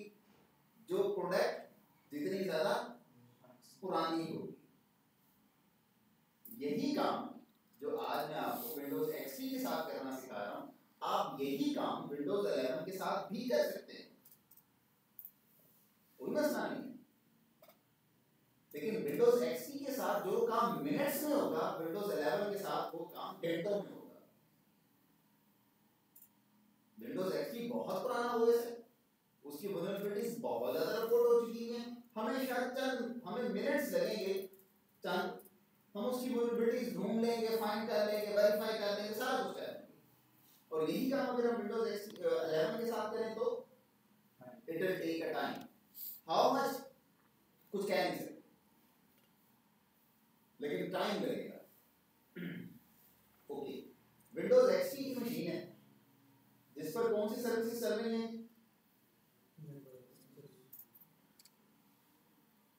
कौन सी सर्विसेज चल रही हैं? नेट बायोस नेट बायोस की सर्विसेज। अब मुझे एक छोटी सी बात बताएं, लेट्स से इस मशीन को हैक करें, क्या करें? ऑपरेटिंग सिस्टम कौन सा है? सर्विसेज कौन सी चल रही है? Net BIOS. पोर्ट नंबर 135, 139, 445 और ये तीन सर्विसेज, ऐसे ही ना? आपको मैं बताता हूं विंडोज एक्सपी में लेट्स से पोर्ट 80 की वल्नरेबिलिटी, किसकी? पोर्ट 80 की वल्नरेबिलिटी ऑफ विंडोज एक्सपी। क्या वो यूज करके हम उसको हैक कर सकते हैं? नो। क्यों? चलें पोर्ट 80 की मैं पोर्ट 25 की बताता हूँ, एसएमटी वेरीफाइड वल्नरेबिलिटी है।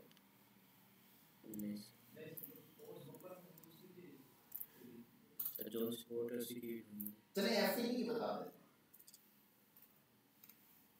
आरडीपी की हमें पता लगा, एक और सर्विस उसकी हमें पता लगा, काम बन जाएगा? No sir. क्यों क्यों नहीं बनेगा? जिस मशीन को आप टारगेट कर रहे हैं उस पर जो कोड्स और सर्विसेज चल रही हैं, हमें उनकी वल्नरेबिलिटी ढूंढनी है। जो सर्विस वहां चल नहीं रही, मतलब एक शख्स है उसको पश्तो नहीं आती, आप उसको पश्तो में जितनी मर्जी दुआएं देते रहे, गालियां देते रहे, उसको कुछ समझ नहीं आता।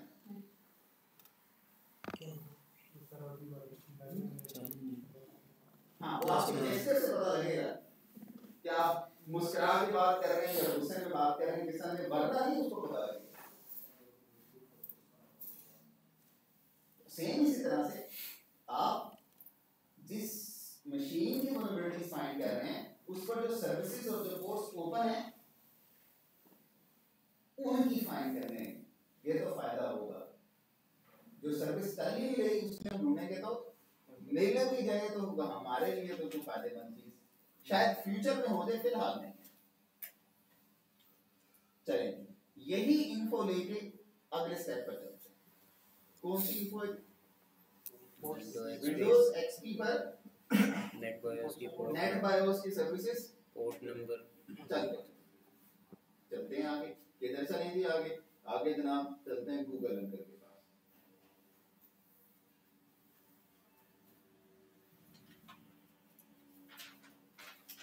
सिंपल, तो ज्यादा पे कोई टेक्निकल काम नहीं करता। गूगल पे लिखें क्या विंडोज एक्सपी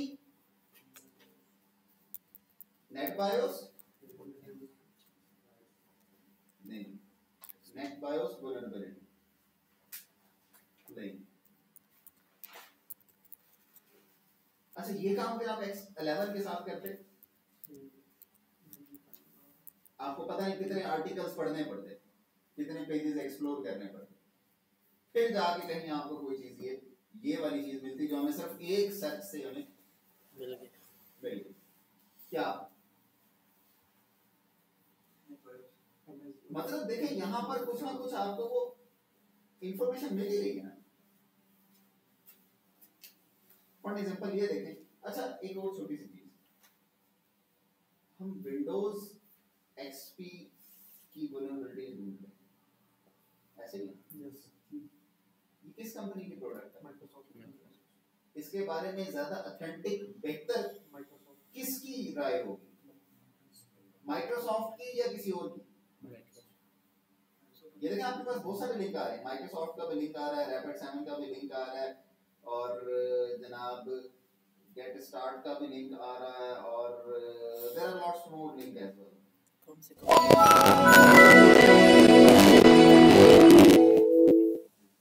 किसको ज्यादा प्रेफरेंस है? माइक्रोसॉफ्ट जिस कंपनी की प्रोडक्ट है वो कंपनी उसके बारे में ज्यादा बेहतर बता सकेगी। ओके लें ओपन किया,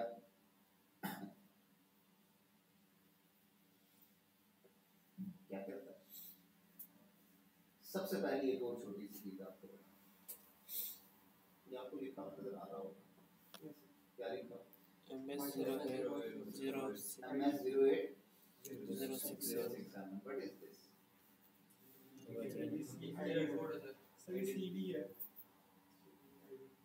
जी ये इंटरनेशनल वल्नरेबिलिटी कोडिंग के मुताबिक एक स्टैंडर्डाइज इंटरनेशनल वल्नरेबिलिटी का कोड है। इसका मतलब है MS mean Microsoft, 08 mean 2008। Microsoft का 2008 में रिलीज होने वाली वल्नरेबिलिटी नंबर 67। MS080667 का क्या मतलब है?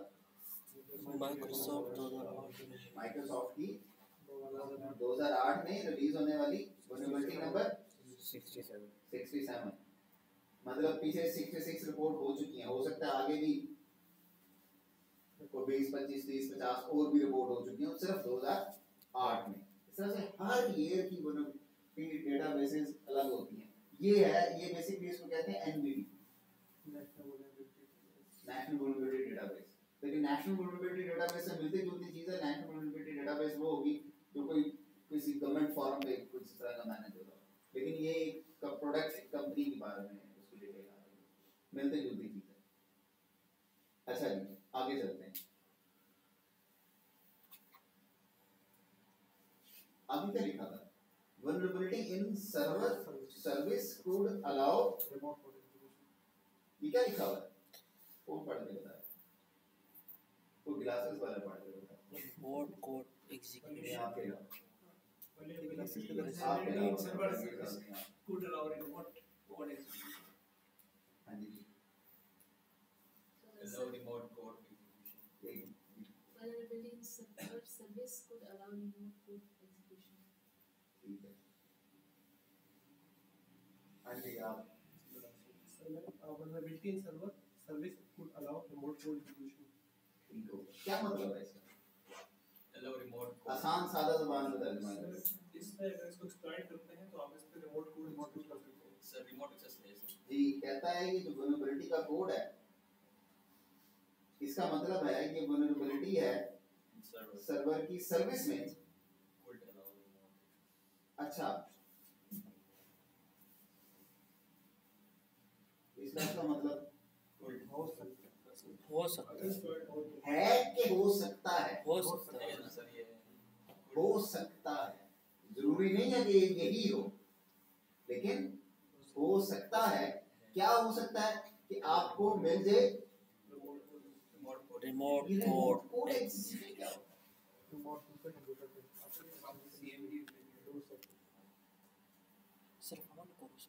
Remote code execution? क्या होता है?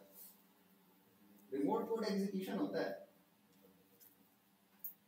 देखिए आप एक कंप्यूटर से बैठ के दूसरे कंप्यूटर को हैक अगर हम कर लेते हैं, क्या करते हैं? एक सिस्टम से बैठकर हम दूसरे सिस्टम को अगर हम हैक कर लेते हैं, वो रिमोटली हमने एक्सेस या हैक किया ना? क्या किया? रिमोटली किया कि लोकली किया? रिमोटली किया। अच्छा, अब उस जिस मशीन को हैक किया उसकी डिटेल निकालते हैं, कौन कौन सी फाइल्स हैं, कौन कौन से फोल्डर्स हैं, कोई फाइल और फोल्डर डिलीट कर दें, वहां से अपने पास ले आए। ये सारा कुछ कैसे होता है? रिमोटली अपनी मशीन से बैठ के रिमोटली हम कोई कोड चलाते हैं। रिमोट कोड एग्जीक्यूशन आसान सादा अल्फाज में इसको कहते हैं कि आपने किसी मशीन को हैक करके उसकी एक्सेस ले ली है। Access, it could be admin, it could be non admin, access आपने ले ली है। तो ये जो वल्नरेबिलिटी है MS-08067, इसका स्पेक्ट्रम क्या है कि इसकी वजह से आपको एक्सेस मिल सकता है, सिस्टम की एक्सेस मिल सकती है। अच्छा, यहां पर एक और चीज भी बताऊं। आमतौर पर जो वल्नरेबिलिटीज होती हैं वो आपको दो तरह की डिफरेंट एक्सेस, मतलब उनकी वजह से दो डिफरेंट नेचर के काम हो सकते हैं। एक तो रिमोट कोड एग्जीक्यूशन हो सकता है और दूसरा काम हो सकता है डॉस अटैक।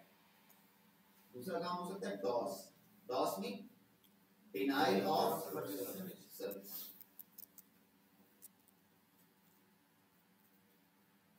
तो रिमोट कोड एग्जीक्यूशन तो मैंने बता दिया।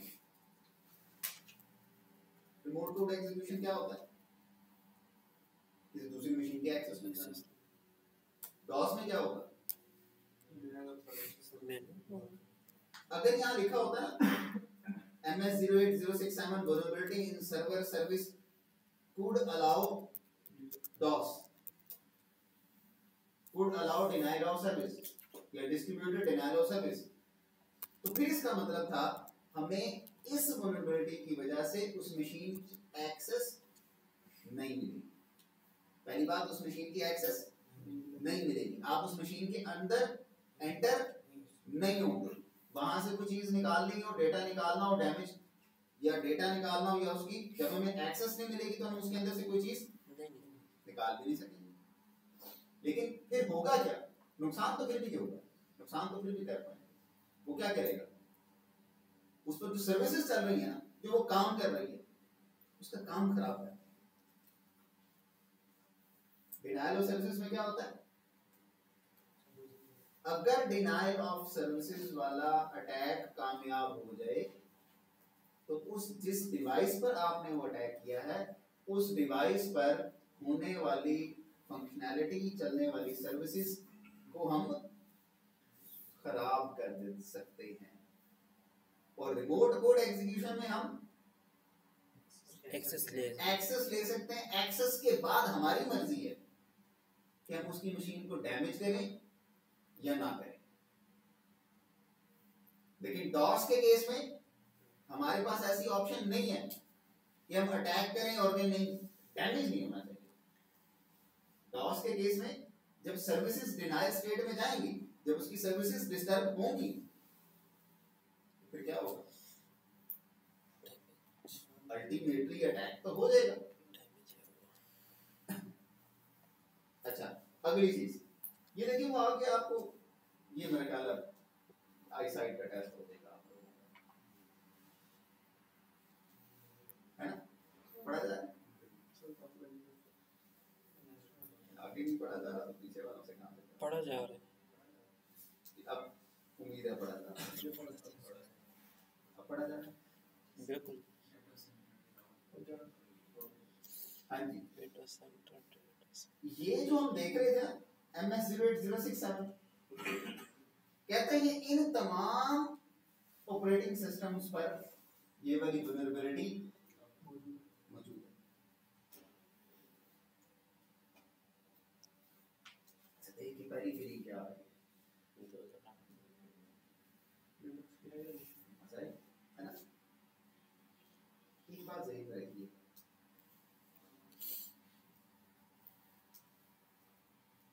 वो ये कि अगर आपका टारगेट ओएस जिसको आप हैक करने की कोशिश कर रहे हैं वो इस लिस्ट में एग्जैक्ट वही वाला ओएस का वही वर्जन एग्जैक्ट इस लिस्ट में आ रहा है तो उस पर ये वाली वल्नरेबिलिटी होने के chances.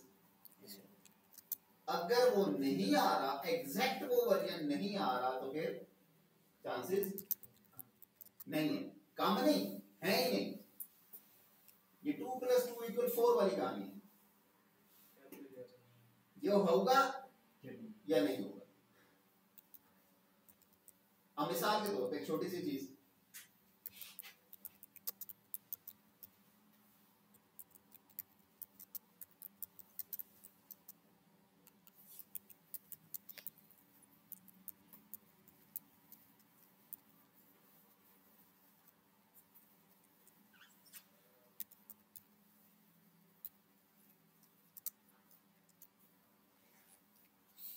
Windows XP service pack 1 आ रही है इस लिस्ट में।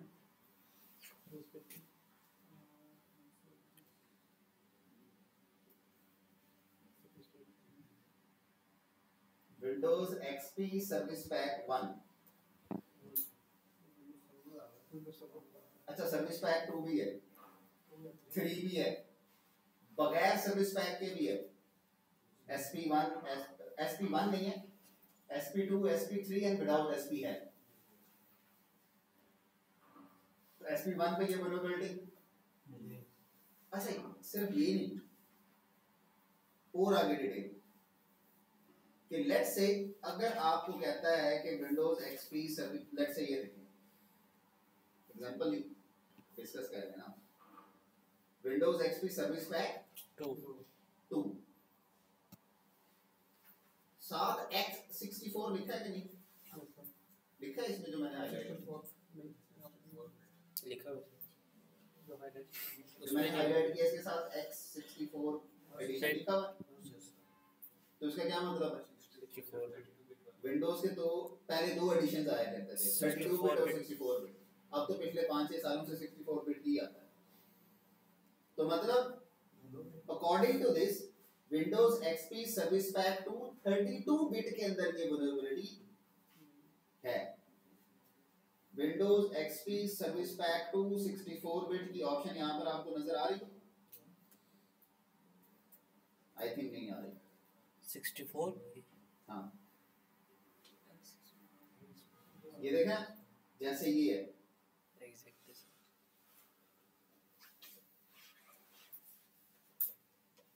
But it's not SP1 SP2 SP3। यानी कि मेरे बताने का मकसद और मतलब ये था कि आपके पास जो वर्जन हो एग्जैक्ट वो इस लिस्ट में होगा तो बात बन जाएगी, अदरवाइज नहीं।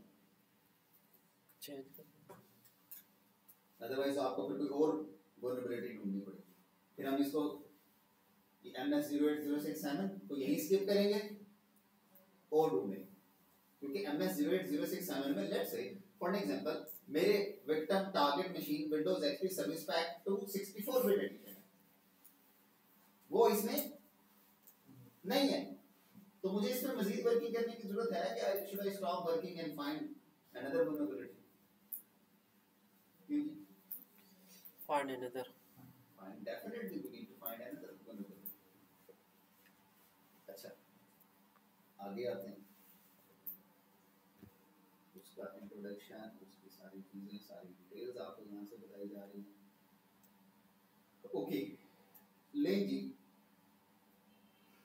वैसे ये वाला काम, ये कोड वाला काम, मतलब आपको किसी वल्नरेबिलिटी का कोड मिल जाए ना, हम वल्नरेबिलिटी एनालिसिस में कहते हैं कि आधा काम हो, आधा वल्नरेबिलिटी एनालिसिस वाला, बल्कि आधे से भी ज़्यादा काम हमारा सक्सेसफुली हो गया। ठीक है, ये सिर्फ ये कोड ही एक इस चीज़ की निशानी है यार ये वाकई को वल्नरेबिलिटी, ऑथेंटिक वेरीफाइड वल्नरेबिलिटी है। हाँ, वो एक अलग बात है कि हो सकता है हमारे टारगेट इंफ्रास्ट्रक्चर में है या नहीं, वो एक अलग बात है, लेकिन इट्स ऑथेंटिक वेरीफाइड वल्नरेबिलिटी। लेकिन फिर भी मल्टीपल सोर्सेस से हम वेरीफाई कर रहे हैं, ज्यादा अच्छी बात होती है। कैसे? We have another source, a very authentic source, शायद हमने शुरू में भी यूज किया था, exploit-db.com।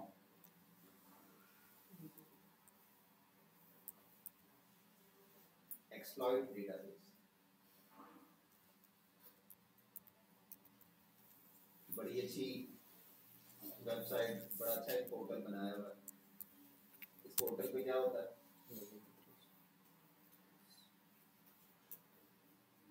दुनिया में जितनी भी प्रोडक्ट्स में वल्नरेबिलिटी रिपोर्ट हो रही होती है, मतलब एक तरह का ये आपको यहाँ पर डेली बेसिस पे रिपोर्ट मिल रही होती है, आज इसमें वल्नरेबिलिटी आ गई, आज इसमें आ गई, आज इसमें आ गई, आज इसमें आ गई। जैसे ये देखें 28 मार्च को ये कोई एक एप्लीकेशन है जिसमें ये वल्नरेबिलिटी है, ये देखें वेरी फेमस, आपने भी जरूर इंस्टॉल किया होगा, आप सबने अपने सिस्टम पर। लेकिन बिगदार का वर्जन कौन सा, क्या लिखा है, रिमोट कोड क्या लिखा है? रिमोट कोड अगर रिमोट कोड 6.22 इंस्टॉल है और उसने अपनी मशीन बड़ी जबरदस्त तरीके से सिक्योर की हुई है, तो विंडोज तो हैक विंडोज की वल्नरेबिलिटी से नहीं होगी, विनरार की वल्नरेबिलिटी से मशीन हैक हो सकती है। इसलिए अभी आप तो फिर पहले क्या रहे हैं ना, मैंने भी अक्सर पिछली क्लासेस में कहा क्या कि वल्नरेबिलिटी सिस्टम में वीकनेसेस के चांसेस, वल्नरेबिलिटी के चांसेस होते हैं, you can not stop it, लेकिन कैन यू फाइंड इट और not, this is the thing. Normally होता है कि हम वो डिफरेंट कोड्स पर, डिफरेंट सर्विसेज पर, डिफरेंट एप्लीकेशंस पर हम फाइंड आउट करते हैं। एनीवेज सर यहाँ पर सर्च का टैब है, सर्च के टैब में मैं सर्च करता हूँ MS08-067, यही था कोड, ये नहीं,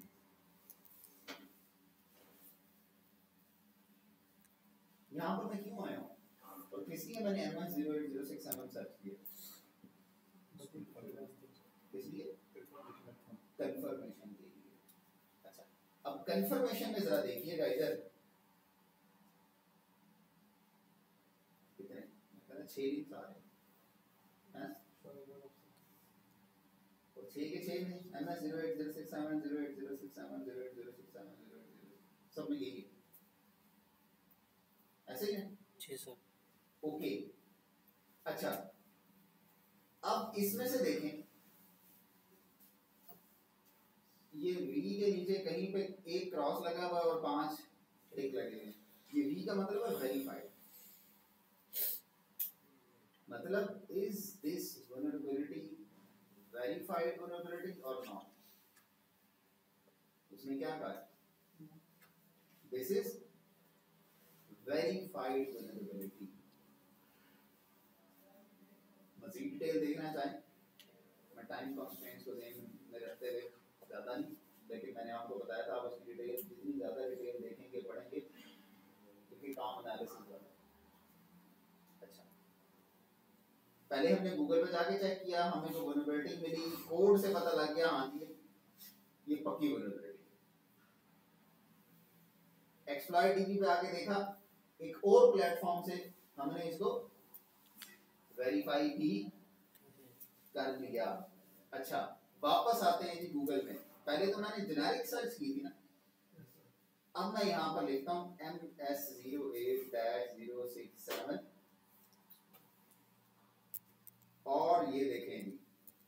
बात आपको बताने लगा। अगेन माइक्रोसॉफ्ट का लिंक आया, लेकिन एक ये वो वाला लिंक नहीं है, और लिंक ये मैंने लिखा, किस लिए लिखा, अब मैं क्या कर रहा हूँ, इससे पहले तक मैं क्या कर चुका हूँ, वल्नरेबिलिटी मिली, कोड से पता लगा it's confirmed vulnerability, exploit dB से जाके क्या किया उसको वेरीफाई। अब दो काम हो गए, अब तक दो काम कर चुके हैं, कंफर्म वल्नरेबिलिटी ढूंढ चुके हैं और उसको वेरीफाई भी कर चुके हैं। अब उसकी मजीद डिटेल में चलते हैं। ये नहीं Microsoft security bulletin about MS-08067 जी, ये पूरा बुलेटिन पढ़ेंगे, बहुत सारी इंफॉर्मेशन में इजाफा होगा, लेकिन फिलहाल टाइम नहीं है हमारे पास कि हम पूरा बुलेटिन बैठ के पढ़ें। The most important thing next जो जिक्र कर चुके हैं, पढ़ चुके हैं, उससे next Microsoft security bulletin about MS-08067, ये क्या लिखा है, इसका क्या मतलब है? This is level of severity. ये MS-08067 कितनी स्वेयर वल्नरेबिलिटी है, कितनी स्वेयर है जी, माइक्रोसॉफ्ट की रेटिंग में ना क्रिटिकल सबसे हाईएस्ट लेवल होता है।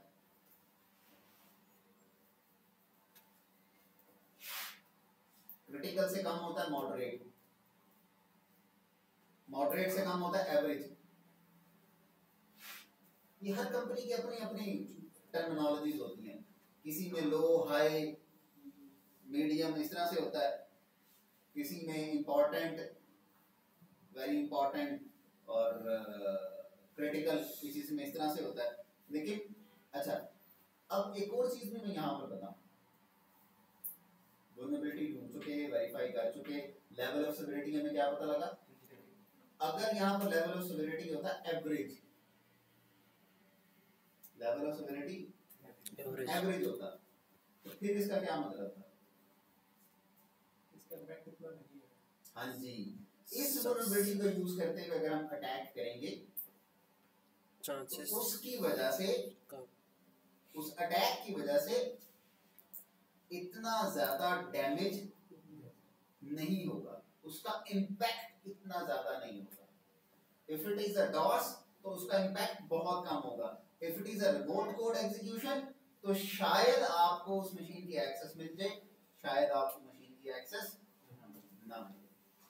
किसमें, अगर लेवल ऑफ सिवियरिटी होता एवरेज, एवरेज से होता अगर मॉडरेट, एवरेज सबसे लो होता है, मॉडरेट थोड़ा सा ज्यादा, आप मॉडरेट को कह सकते हैं 50-50 चांसेस हैं। And what about the critical,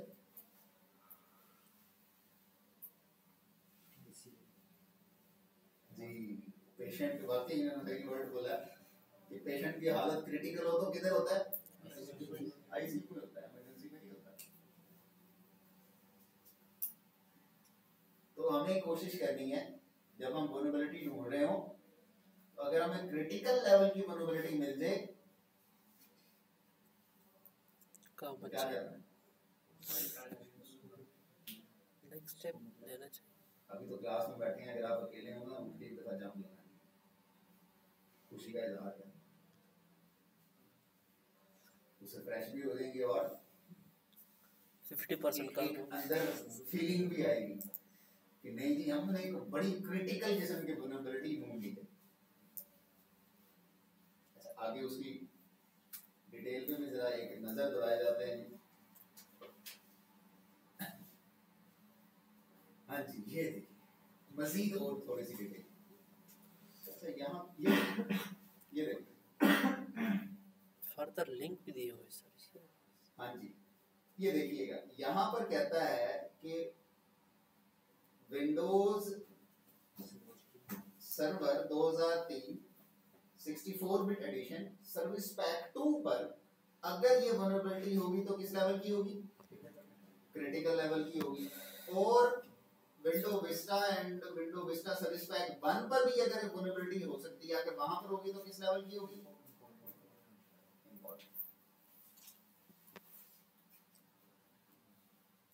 देख रहे हैं, कोई चीज किसी के लिए,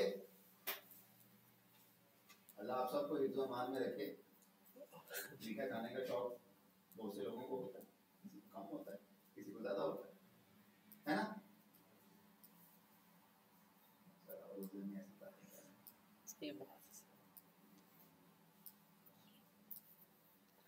और भी बंद है। और डायबिटिक पेशेंट के लिए मीठा क्या होता है? क्रिटिकल है ना, चीज तो वही है। इसलिए ये भी आपने देखना है। अच्छा जी, ये देखो ऊपर किसकी लिस्ट बता रहे हैं? Effective software. अच्छा जी, विंडोज एक्सपी सर्विस पैक 2 के लिए कौन सी है जी?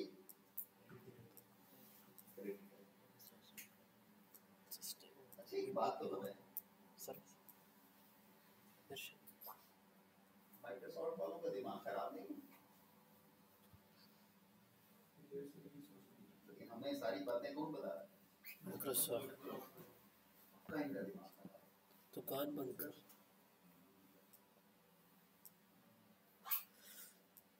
सर ये 2003 सर्वर तो मतलब अभी भी चल रहे हैं सर्वर बेस।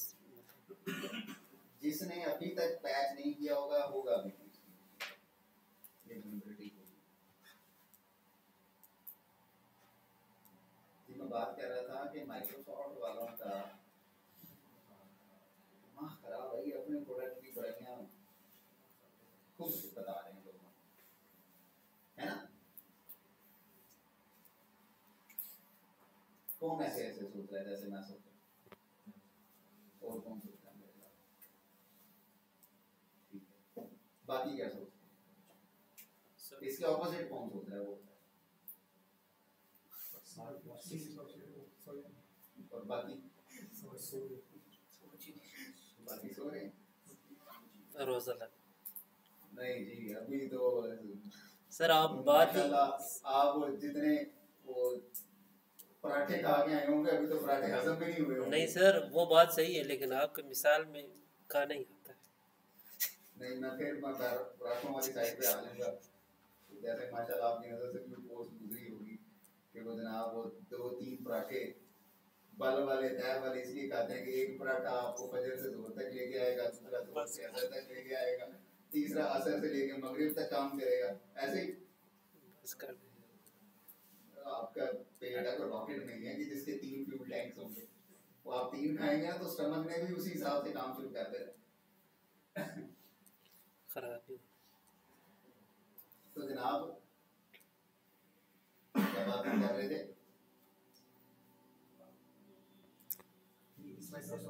हाँ माइक्रोसॉफ्ट वाले क्यों बता रहे हैं? इसलिए टाइम तो मैंने समझ से आगे रिपोर्ट की थी कि जो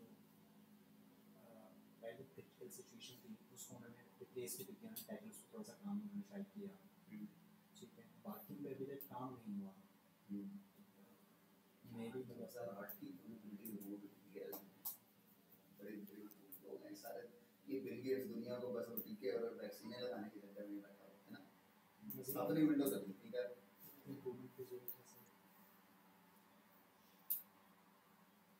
जी मैंने ये सारा आर्टिकल पढ़ने से पहले जब ये खोला था मैंने आपको बताया था this is the security bulletin about Microsoft 0806, और मैंने क्या कहा था? मैंने कहा था ये सारा बुलेटिन पढ़ेंगे तो क्या होगा? क्या बहुत सारी मालूमात और इंफॉर्मेशन आपको मिलेगी, लेकिन फिलहाल टाइम नहीं है इसलिए हम मेन चीज़ों को देख रहे हैं। जब आप ये सारा, बल्कि आप एक लाइन एक हर्फ बेशक ना पढ़ें, सिर्फ हेडिंग्स भी पढ़ते हैं ना आपको अंदाजा हो जाएगा। ये जो बात मैं कर रहा हूँ ना कि माइक्रोसॉफ्ट वालों का दिमाग खराब है, नहीं है खराब। हम इस आर्टिकल को, इस सिक्योरिटी बुलेटिन को अपने पर्पस के लिए यूज करते हैं। एक्चुअली माइक्रोसॉफ्ट वाले बता रहे हैं कि हमारी प्रोडक्ट के अंदर ये एक वल्नरेबिलिटी आई, किस प्रोडक्ट में आई? ये उन्होंने अफेक्टेड सॉफ्टवेयर्स की लिस्ट बताई कि इन सॉफ्टवेयर्स में आई, और उसके बाद उनकी इंफॉर्मेशन, उसकी वजह से क्या हो सकता है, और फिर आगे उससे बचने का तरीका। मतलब वो अपने कस्टमर को प्रॉपर इंफॉर्म एंड फैसिलिटेट कर रहे हैं। कैसे कि भाई ये वल्नरेबिलिटी आई, पहले चेक करें क्या आपका सिस्टम इनइफेक्टिव सॉफ्टवेयर की लिस्ट में तो नहीं है। अगर नहीं है डोंट वरी, अगर है तो इमीडिएटली ये स्टेप्स परफॉर्म कर रहे हैं ताकि आपकी मशीन सेफ हो जाए या उसकी वल्नरेबिलिटी खत्म हो, उस पर काम करो। और जिसने ये आर्टिकल भी कब का है, ये देखें, ये ऊपर डेट भी लिखी हुई है 6/8/2023। अच्छा, इसमें लास्ट कंट्रीब्यूशन इस डेट की आर्टिकल पहले का है, ये देखिए, ये अक्टूबर 23, 2008 का आर्टिकल। मतलब कितने 14 साल तकरीबन हो गए हैं, 14 साल ये 13-14 साल इसको हो गए हैं। मतलब कोई अब भी अगर एक्सपी यूज कर रहा है और उसको इसके बारे में नहीं पता, तो किसका कसूर है? माइक्रोसॉफ्ट का? नहीं सर, यूजर का। आपको एक और बात बताता हूँ, शायद आप में से किसी को पता। पाकिस्तान में जो बैंक एटीएम्स हैं, most of the ATMs machine are running on Windows XP. Sir ये तो मैं बता रहा था। आपके ज़हन में बात मेरे ख्याल आई होगी सर, ये इतना पुराना OS जिसके बारे में हम पढ़ रहे हैं, चलें हमें पता लग जाएगा, हमें इंफॉर्मेशन हो जाएगी, हमको अटैक कर लेंगे, लेकिन इस्तेमाल तो कहीं नहीं हो रहा है। Most of the ATMs are running on Windows. मेरी बात पे यकीन आए तो आपका तो आपको किसी बैंक में आईटी डिपार्टमेंट में उससे पूछ लीजिए, तो आपको खुद ही बता दें। ईदी हो गई जी, ईदी हो गई सर।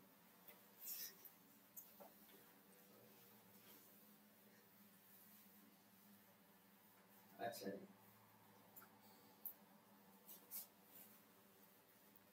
तो लें जनाब, हम कहाँ तक पहुँचे?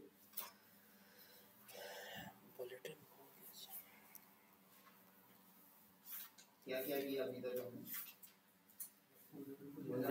को फाइंड किया। कोड से क्या पता लग गया? This is confirm. फिर कंफर्म के बाद पहले, यानी कि मैं आपको स्टेप्स बताता हूँ। पहले नंबर पे आपने वल्नरेबिलिटी फाइंड आउट करनी है, दूसरे नंबर पर उसको कंफर्म करना है, तीसरे नंबर पर वेरीफाई करना है, चौथे नंबर पर उसका लेवल ऑफ सिवियरिटी चेक करना है।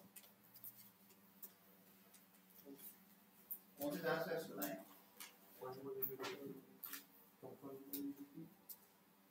Find vulnerability, confirm vulnerability, verify vulnerability, and check the level of severity of that vulnerability.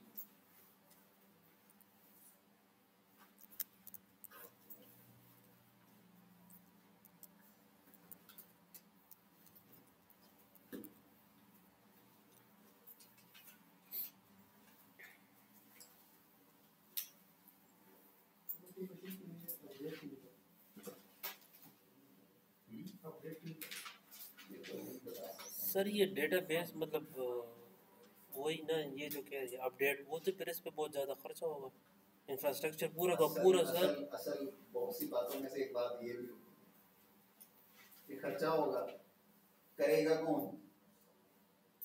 इस तरह के सिस्टम अपडेट और this and that, there are lots of messages आते हैं ना एटीएम्स के लिए इस टाइम पे यूज मेरा ख्याल है आप में से शायद मेजॉरिटी के एटीएम कार्ड्स होंगे, बैंक अकाउंट जिसका होगा एटीएम, होम बैंक करता है, सारे एटीएम यूज करते हैं, है ना? एटीएम के वाले से एक छोटी सी आपको बात बताता हूँ, छोटी सी जब भी एटीएम मशीन आप यूज करने के लिए जाएं, जहाँ पर मशीन में कार्ड इंसर्ट करते हैं ना,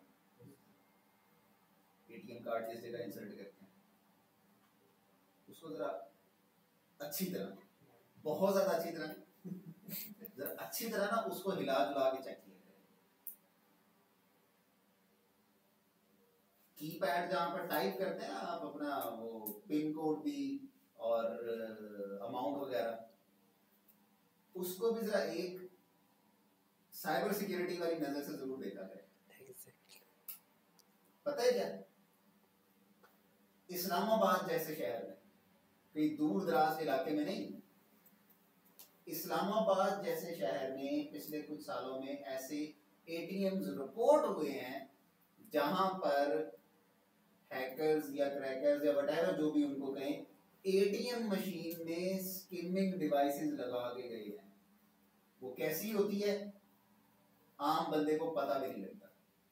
वो होती ऐसी है, जिस जगह पे आप एटीएम मशीन में कार्ड इंसर्ट करते हैं ना, वो जहाँ अमूमन लाइट भी ऑन हो रही होती है, उसकी शक्ल बिल्कुल वैसे होती है। उसके ऊपर एक तरह का वो कवर होता है, उस तरह का ऊपर से कवर लगा दिया, नीचे पैड के ऊपर अपना पैड रख दिया, उधर से कार्ड। अब उस कवर से क्या होगा, आप कार्ड मशीन में डालेंगे, पहले वो स्कैन करेगा, फिर एटीएम मशीन में अंदर जाएगा, स्कैन हुआ, डिटेल चलेगी। इधर से पैड के ऊपर, मशीन के पैड के ऊपर दूसरा पैड रखा हुआ है। अब उससे क्या होगा, आप टाइप करेंगे ना, पहले उस पे की पंच होगी और फिर नीचे वाले पे होगी। तो एटीएम में कौन सा बड़ी रॉकेट साइंस होती है कार्ड के अंदर, एक वो मैग्नेटिक टेप होती है या चिप होती है, यही डिटेल ही होती है सारी, जो स्कैन होने से डिटेल पता लगी, और दूसरी चीज पिन कोड वो टाइप करने से पता लगा। जो बंदा लगा रहा है तो दुनिया में तो आगे कैमरे भी होते हैं, तो कई कैमरा तो नहीं होते, तो हर वक्त बैठे कैमरे को देख तो नहीं रहे, कई कैमरे खराब भी होते। स्मार्ट मीटर करते हैं वहाँ पर भी सामने करना होता है, वो हमें देखने, हमें लग रहा होता है कैमरा हमें दिख रहा है, आपको क्या पता है कैमरा चल रहा है कि नहीं चल रहा।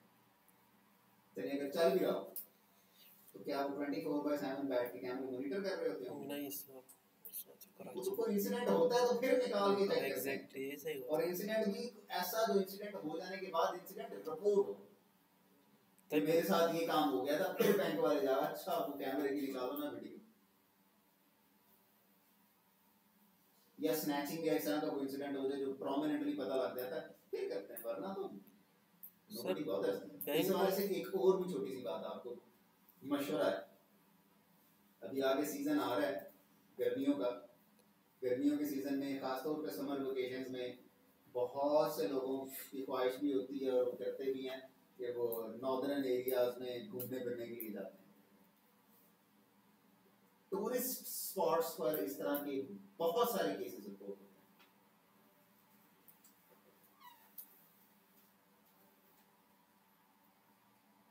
मेरा छोटा कजन भाइयों की तरह ही है,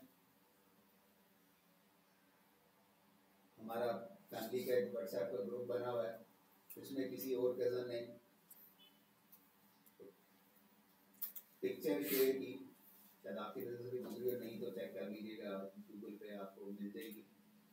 वर्ल्ड हाईएस्ट एटीएम, पूरी दुनिया में सबसे हाइट पर जो ये चाइना बॉर्डर पंजाब पास के पास शायद नेशनल बैंक ऑफ पाकिस्तान एक एटीएम मशीन लगाई है स्पॉट, और उस पर बकायदा उन्होंने एडवर्टाइज किया है कि ये दुनिया का सबसे हाईएस्ट एटीट्यूड पर ये एटीएम मशीन है। किसी ने ग्रुप में किसी कजन ने रोजाना तस्वीर शेयर कर दी, जैसे आमतौर पर शेयर करते हैं, तो नीचे मेरे छोटे कजन की है, एकदम बी केयरफुल, मैं यहाँ गया था, मैंने यहाँ एटीएम यूज किया था, उसके बाद मेरे एटीएम से 2-3 ट्रांजैक्शन हुई जिसके बारे में मुझे कुछ पता, और मैं अभी तक बैंक के पीछे लगा हूँ। तो मतलब क्राउडेड एरियाज में एटीएम मशीन के साथ ये हो जाता है, तो जो रिमोट एरियाज में होती हैं बड़ा आसान काम, कोई भी स्किमिंग डिवाइस लगा दे, कोई भी कुछ लगा दे, और हैं बहुत सारे वहाँ पर टेक्नोलॉजी के नुकसान नहीं है, so you people have to little bit extra conscious इस हवाले से। अच्छा जी, 4 स्टेप्स बताएं, कौन मुझे बताएगा वल्नरेबिलिटी के हवाले से? फाइंड वल्नरेबिलिटी, कंफर्म वल्नरेबिलिटी, इन 4 चीजों में जो भी वल्नरेबिलिटी इन 4 स्टेप्स में सबसे बेस्ट रैंकिंग पे आ रही है, क्या करें? उस वल्नरेबिलिटी का कोड या उसका सीवी या उसका रेफरेंस अपने पास लेकर लें। अब जैसे ये इसका क्या कोड निकला, MS08067। अगला काम जो होगा, वल्नरेबिलिटी एनालिसिस का काम तकरीबन मुकम्मल हो गया। अगला काम होगा वल्नरेबिलिटी एक्सप्लॉइट या वेरिफिकेशन, और वो कैसे होता है? वो अटैक करके। मतलब अगला काम क्या होगा, वल्नरेबिलिटी यूज करते हुए मशीन पर अटैक करेंगे, मशीन पर अटैक कामयाब हो गया, सक्सेसफुल हो गया, तो मशीन हैक हो जाएगी, एक्सप्लॉइट हो जाएगी और वल्नरेबिलिटी बाकी उसके अंदर होगी। तो वो जो नेक्स्ट वाला टास्क है वो वल्नरेबिलिटी एनालिसिस में नहीं आता। वल्नरेबिलिटी एनालिसिस में अमूमन यही 4 स्टेप्स होते हैं जो मैंने आपको बताया। सर जिस तरह सर हमने इंफॉर्मेशन चेक की थी कि ये विंडो एक्सपी है, तो सर जिस तरह आप वल्नरेबिलिटीज चेक कर रहे हैं सर, आप इसमें विंडो एक्सपी पैक 1 इस पे क्यों जा रहे हैं सर? पैक 1 क्या है? उसका वर्जन है सर्विस पैक 1, सर्विस पैक, यानी कि विंडोज एक्सपी में अब पहली अपडेट माइक्रोसॉफ्ट का स्ट्रक्चर होता है कि जो भी विंडो आती है फिर उसमें जो अपडेट होती रहती है ना, मिसाल के तौर पर विंडो 11 आज की तो नहीं है, मैं कह रहा इसको भी साल 2 साल हो गए, तो विंडोज 11 जब शुरू में आई थी तो इट वाज सिंपल विंडोज 11, फिर इसके अंदर अपडेट्स करके जो इसका नया वर्जन आया वो SP1 के नाम से आया, इस तरह से। अच्छा, एक और भी चीज इस हवाले से ना, आपको प्रोडक्ट्स है ना कंप्रिहेंसिव नॉलेज होना चाहिए। कोई भी एक विंडोज के बहुत सारे एडिशंस होते हैं, कैसे? Windows 7 home, Windows 7 basic, Windows 7 enterprise edition, professional edition. Sir इनके different builds enterprise edition, professional edition, home edition, entertainment edition and different editions. तो वो एडिशन वाली चीज भी आपने ज़हन में रखनी। लेकिन सर ये टर्मिनल में तो आपने इंफॉर्मेशन ही नहीं देखी, वहाँ पे आ भी नहीं रही। मतलब नॉलेज ये है कि आप जैसे अभी मैं बता रहा हूँ कि आप विंडोज के होम एडिशन और प्रोफेशनल एडिशन और एंटरप्राइज एडिशन और बिजनेस एडिशन, कम से कम इतना तो होना अंदाजा कि इस प्रोडक्ट के आगे डिफरेंट वर्जन्स भी हो सकते हैं, नहीं तो वो यूजुअली अच्छा विंडो एक्सपी है, ठीक है।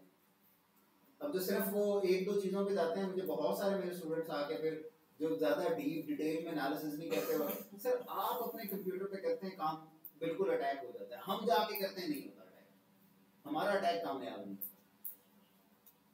तो अगर आपके साथ भी ऐसा हो तो सिर्फ एक चीज़ पे फोकस करना है कि आपके पास डिटेल्ड इन्फो, एग्जैक्ट इन्फो और उस एग्जैक्ट डिटेल्ड इन्फो के साथ सीधे मैच करके आपने चलना है, क्योंकि कहीं पे भी कोई चीज मिसमैच होगी तो रिजल्ट डिफरेंट हो सकता है। किसी के ज़हन में कोई क्वेश्चन हो, कोई बात पूछना चाहते हैं तो पूछें। सर ये टर्मिनल में सर आपने इंफॉर्मेशन देखी है विंडो एक्सपी की, आगे उसने बताया हुआ नहीं है कि ये कौन सी सर्विस है।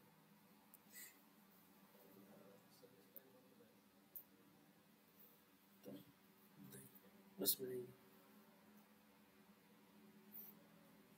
वो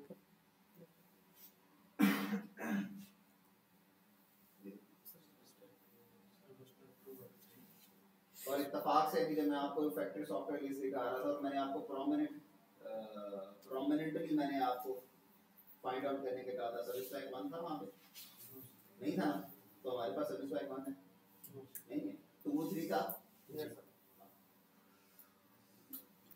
सर जो नहीं होगा उसकी ढूंढनी नहीं, मतलब जिस मशीन को हम टारगेट कर रहे हैं वो है सर्विस, वो कह रहा है कि सर्विस पैक 2 या 3 है और वहां पर इफेक्टेड में दोनों आ रहे थे, कि 2 होगा तो भी इफेक्टेड है, 3 होगा तो भी इफेक्टेड होगा, 1 होगा तो इफेक्टेड नहीं होगा, और हमारे पास 1 इत्तेफाक से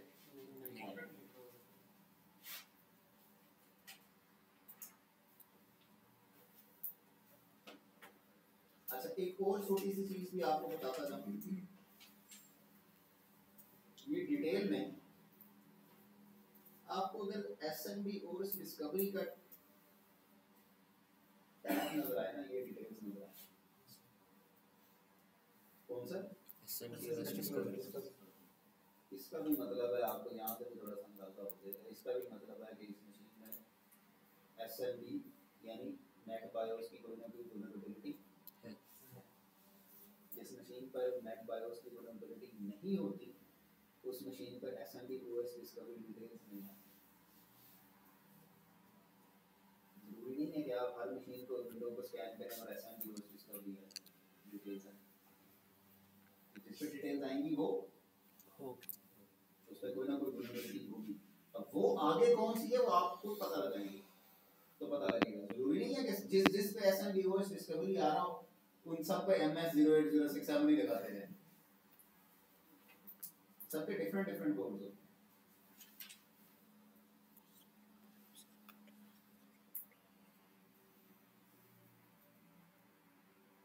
जी और किसी सर कोई लेटेस्ट विंडो आती है तो फौरन से तो माइक्रोसॉफ्ट वाली रिपोर्ट नहीं करते हैं, तक ये रिपोर्ट जाती है उसमें भी टाइम लगता है, तो उसको कंफर्म और वेरीफाई करें। इस तरह की वल्नरेबिलिटी को कहते हैं zero day vulnerability. Zero day को कंफर्म या उसका इतने ज़्यादा ये 4 स्टेप्स नहीं होते, बस आपको ये अगर अंदाज़ा हो जाए इट्स जीरो डे तो उसको डायरेक्ट फिर हम एक्सप्लॉइट करें नीड तरफ चले जाते हैं, क्योंकि जीरो डे के हवाले से डिटेल्स कम मिलती, खासतौर पर उस जिस जैसे विंडो है और तो माइक्रोसॉफ्ट वाले उसकी डिटेल तो बहुत कम ही बताएंगे, तो जब माइक्रोसॉफ्ट वाले सोल्यूशन देंगे तो डिटेल को बताएंगे। सर ये तो पहले वल्नरेबिलिटीज फाइंड हुई हैं, अगर कोई न्यू करनी हो वो सर जी सर ये माइंड ये देखें एक छोटी सी चीज़ मैं आपको यहाँ पर मैं गाइड करता हूँ, बताता हूँ। ये हम जितना काम वल्नरेबिलिटी एनालिसिस में खास तौर पर जितना काम कर रहे हैं तो वैसे भी ओवरऑल सीईएस में हम जितना भी काम कर रहे हैं ये सारा काम लोग कर चुके हैं। ये वल्नरेबिलिटी मैंने एनालिसिस आपको बताया है, ये 2008 का दुनिया में हुआ है। हम चीज़ें अभी सीख रहे हैं, हमने लोगों के किए हुए एनालिसिस से अपना एनालिसिस करना है, अपनी facts and figures find out करना है। कोई नई वल्नरेबिलिटी खुद से ढूंढना जिसके बारे में दुनिया को भी नहीं पता, that is entirely a different way. बिल्कुल एक अलग तरीका, एक अलग प्रोसीजर और एक अलग सारे मामला हो। उसके लिए आपको प्रोडक्ट का वो क्या कहते हैं उसका सोर्स कोड, उसका कोड, पूरा कोड एनालाइज करना पड़ता है, व्यू करना पड़ता है, देखना पड़ता है, और usually that is not a easy task. ज़्यादातर पेनिट्रेशन टेस्टिंग दुनिया भर में, सिर्फ पाकिस्तान में नहीं, दुनिया भर में जो पेनिट्रेशन टेस्टिंग होती है, चाहे सीनियर पेनिट्रेशन टेस्टर हो, चाहे जूनियर हो, चाहे मिड लेवल के हो, पेनिट्रेशन टेस्टर्स ने अमूमन यही काम ही करना होता है कि मशीन की डिटेल लेके उस डिटेल को इंटरनेट पर हमने डिफरेंट पोर्टल्स पर, जैसे आज मैंने कुछ तरीका बताया, हमने एनालाइज करना होता है कि इस डिटेल की कोई वल्नरेबिलिटी किसी ने रिपोर्ट की है, किसी ने बताई है। डिफरेंट पोर्टल्स पर, एक्सप्लॉयर टीवी पर, गूगल पर, cd.com पर या डिफरेंट पर, वहाँ पर हमें इस तरह की वल्नरेबिलिटीज को ढूंढना है, चेक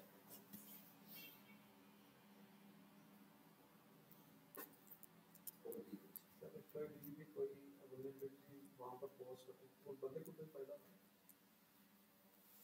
ये तो आप कहेंगे कि पता नहीं, नहीं तो एक कम्युनिटी बेस्ड फॉरम है, मुझे नहीं अंदाजा फायदा होता है कि नहीं होता, परहैप्स शायद कोई ना कोई फायदा होता हो, लेकिन basically it's a community based forum जहाँ पर अपडेट्स दे रहे होते हैं। तो ये जो टर्मिनोलॉजीज है ये तो मैं यूज नहीं की, क्या चीज़ ये भी तक यूज नहीं की है, एक यूज हुई एनवीडिया हो गई। देखें, ये जो मैं बात कर रहा था ना, डिफरेंट टर्मिनोलॉजी, ये जो सारा प्रोसीजर हमने किया ना, इनके डिफरेंट नेम्स इन्होंने रखे हैं। कोड था ना, कोई कहीं पर वल्नरेबिलिटी का आपको सीवीई कोड मिलेगा, कहीं वल्नरेबिलिटी का आपको सीडब्ल्यूई कोड मिलेगा, कहीं वल्नरेबिलिटी का आपको सीवीएसएस कोड मिल रहा होगा, कहीं आपको नेशनल वल्नरेबिलिटी डेटाबेस का कोई कोड मिल रहा होगा। वो जो दूसरे नंबर पर मैंने बताया था ना, वल्नरेबिलिटी फाइंड करके दूसरे नंबर पर क्या बताया था, क्या कहता है, कंफर्म। कंफर्मेशन में ये तीन आपको मिलेंगे। जरूरी नहीं है कि सिर्फ सीवीई मिले तो कंफर्म होगा, या सिर्फ कोई एक एनवीडी मिले तो कंफर्म होगा। इन चारों में से कोई भी आपको उसका कोड, कोई भी उसकी कंफर्मेशन आपको किसी तरह से भी हो सकती है। ये जो MS08 0678 कौन सी कैटेगरी है? हाँ जी, एनवीडी नेशनल, ये एनवीडी वाली कैटेगरी है। क्योंकि माइक्रोसॉफ्ट ने पूरा इसका एक वल्नरेबिलिटी की डेटाबेसेस बनाई और उस वल्नरेबिलिटी डेटाबेस के अंदर से ही हमने वेरीफाई किया।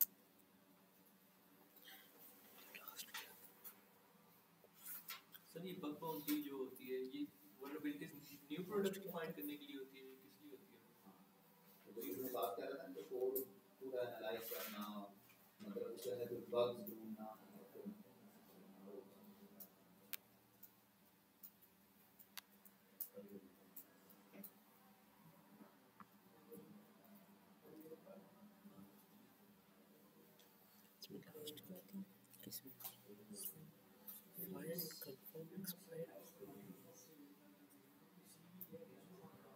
cvdetails.com वेबसाइट है, वहां से कंफर्म एक्सप्लाइन वेरीफाई CV वेरीफाई ना एक्सप्लाइट्स तो चौथे पे माइक्रोसॉफ्ट का इससे ऊपर एक और है वल्नरेबिलिटी भी हमने माइक्रोसॉफ्ट की वेबसाइट वेरीफाई करनी, बाकी वो कहां से करेंगे। CVE के लिए cvdetails.com एक वेबसाइट बड़ी मशहूर है। इस तरह से SWE, NVD, SVCSS, इन सब के डिफरेंट पोर्टल्स और वेबसाइट हैं जहां से आप इनको वेरीफाई करते हैं। एक्सप्लॉइट के डेटाबेस में तो सही हो सर इसी तरह सर हम अगर डेटाबेस पे एक्सप्लॉइट करें सर, उसमें तो इतना कोड की हमें ज़रूरत नहीं है, तो डेटाबेस का नॉलेज होना चाहिए, वो भी तो एक न्यू होगी। लेकिन डेफिनेटली उसको किसी न किसी तरह से लर्निंग करके कोई ना कोई फाइंडिंग।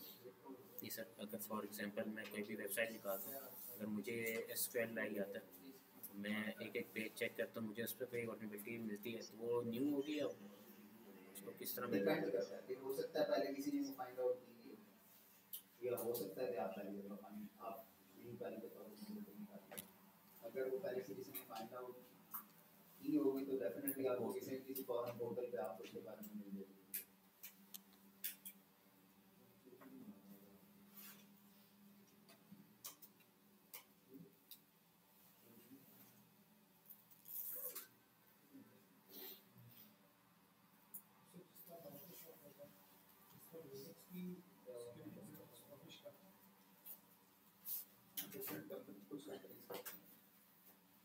लेकिन यहाँ पर अमूमन सीधी से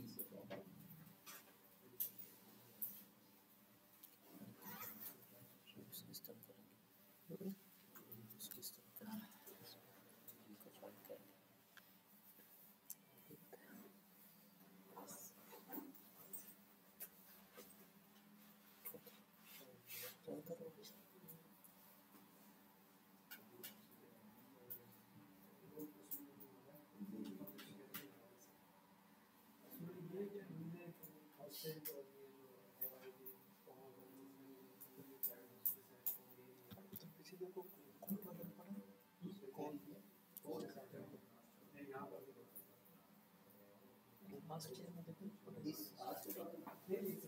इंफॉर्मेशन गैदरिंग कोड में इंफॉर्मेशन गैदरिंग के डिफॉल्ट स्किल्स टूल्स से ना वही ओपन सोर्स इंटेलिजेंस कलेक्शन, हमने सारे ही ओपन सोर्स का यूज किया। वो सिर्फ नई टेक्निक नहीं होती, सिर्फ उसमें ये होता है कि आपको प्रोप्राइटरी बेस्ड या लाइसेंस बेस्ड यूज नहीं करते, सर्विसेज यूज में लाइसेंस बेस्ड नहीं करते, आप ओपन सोर्स टूल यूज करते हैं।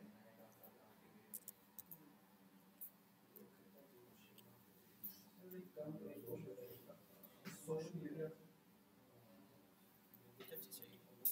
ये देखो फाइंड द कंफर्म तो तीसरी बात social media Find, confirm, verify, check level. Social media like Facebook WhatsApp इस तरह की चीज़ें जो यूज़ करते हैं इंफॉर्मेशन कलेक्ट करने तो ऑफिस साइंस का क्या परेशान ना हुआ है इनमें पर से exploit को use technologies नई नई होती है जो समझ नहीं आ रही होती है क्या है लेकिन वो चीज़ें वही होती हैं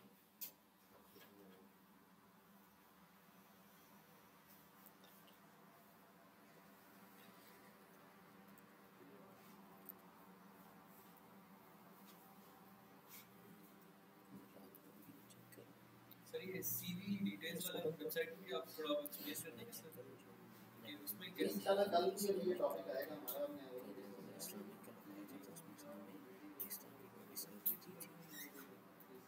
इसको आप read लोग बंद करो आप आज का लेक्चर बंद करो ये रेफरेंस होता है